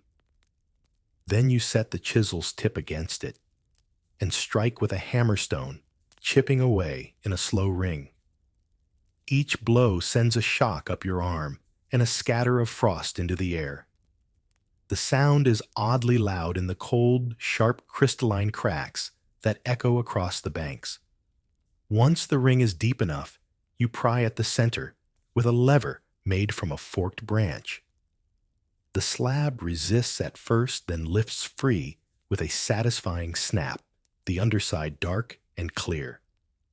You slide it onto the snow, then chip it into smaller chunks that will fit inside the bucket. The ice squeals against the chisel, sending thin curls skittering away. There's an ongoing discussion in camp about whether to store ice or melt it right away. Melting takes fuel precious in winter, but stored ice takes up space and has to be protected from predators, just like meat does. You lean toward melting as you go. Ice is heavy, and you'd rather not haul more than you have to. With the bucket full, you take a moment to look down into the hole you've made. The water beneath is so clear you can see pebbles on the stream bed. A slow swirl drifts past, proof the current is still moving under its winter skin. That's good. Stagnant water can make you sick, and in the Ice Age, illness is a luxury you can't afford. The walk back is slower. The bucket's weight swings against your hip, the cold seeping through the hide until your thigh aches. You keep one hand on it to steady the load. Spilling even a little feels wasteful after the work it took to get it. Back at camp, you set the ice chunks near the fire pit far enough to keep them from melting into the floor. Someone will load them into a pot later, letting the heat do its slow magic. The first ladle of warm water is always a little smoky from the fire, but you've learned to like that taste. It means the cold has been pushed back, at least for now. You hang the bucket to dry, rub your hands to bring back feeling, and think about tomorrow's chore. The ice will thicken again overnight. In the Ice Age, the stream always grows back its armor, and you always go back to break it.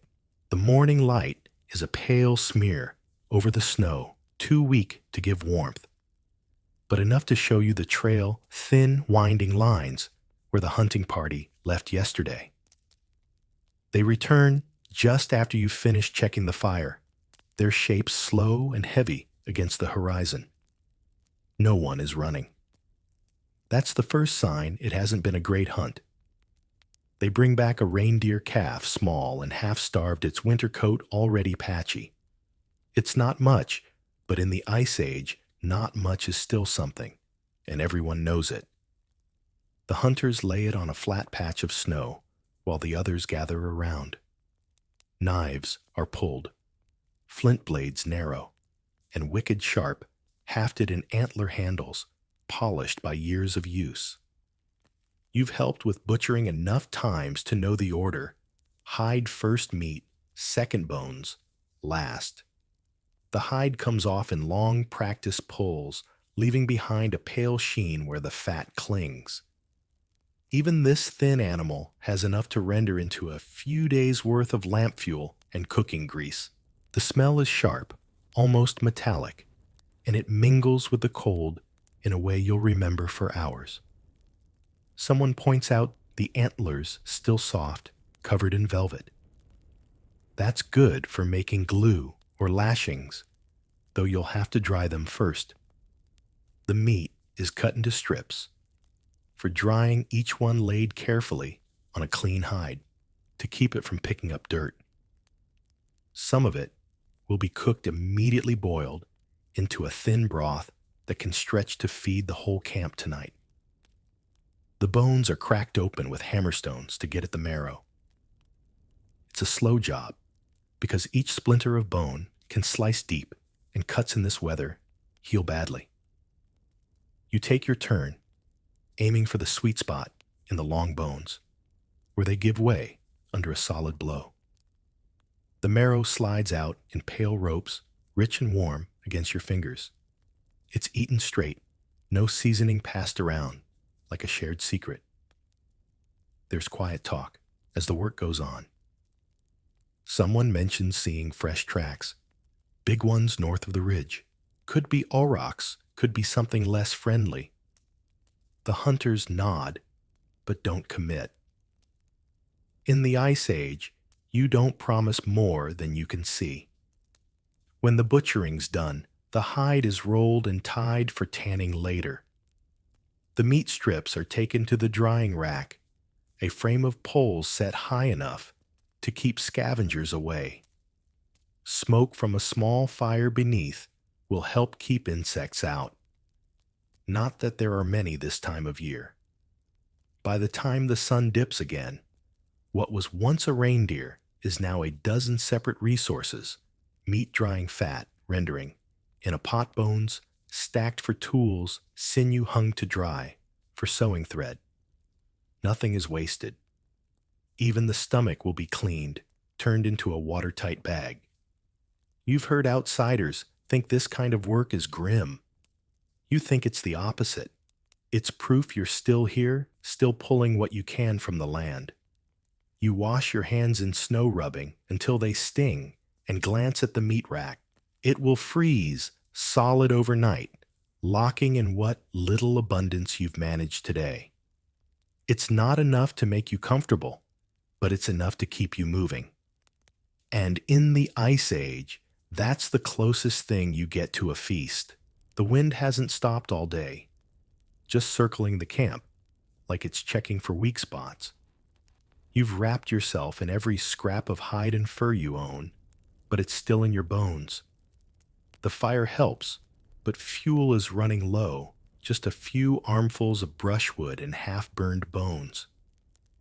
You've learned to keep the flames small, coaxing them to life with dried moss and careful breath, because once the wood is gone, the cold wins. Tonight is the midwinter gathering, the one night when even the most distant families make the trek back to the shared shelter. It's less a party and more a survival tactic. More bodies mean more heat, and more voices mean less chance of drifting into the kind of silence that lets the mind wander to dangerous places. You help lay out the food, such as it is: strips of dried reindeer from last month's hunt, a pot of bone broth, a handful of bitter berries thawed just enough to chew. The older women fuss with the broth, skimming off the fat and dropping in the last of the preserved roots. It smells earthy, almost sweet, though you know it will taste mostly like hot water and smoke. The children sit closest to the fire, chasing each other in the narrow space until someone hisses at them to settle. The men trickle in from the dark, stomping snow, from their boots, voices low. You notice one carrying a length of mammoth tusk too heavy for carving tonight, but a reminder that the herds are still out there, waiting for the right moment. Someone starts the stories. Their old ones traded back and forth every winter, the time the river froze so fast that fish were trapped beneath the ice like jewels. The winter, the snow fell for 12 days without stopping. The year the wolves came right to the camp's edge. You've heard them all before, but you lean in anyway. These stories are as much a tool as any spear. They keep you awake, keep your mind sharp, and remind you that cold and hunger are not unbeatable. Between tales, you sip the broth. It's hot enough to sting your lips, and you swallow it in small gulps to make it last. The warmth spreads slowly, a thin layer of comfort against the night. You think of the summer ahead of green shoots and river water that doesn't taste like ice, but the thought feels almost too far away to trust. The gathering goes late until the fire is just embers. People curl into sleep in loose clusters, blankets overlapping breaths, mingling.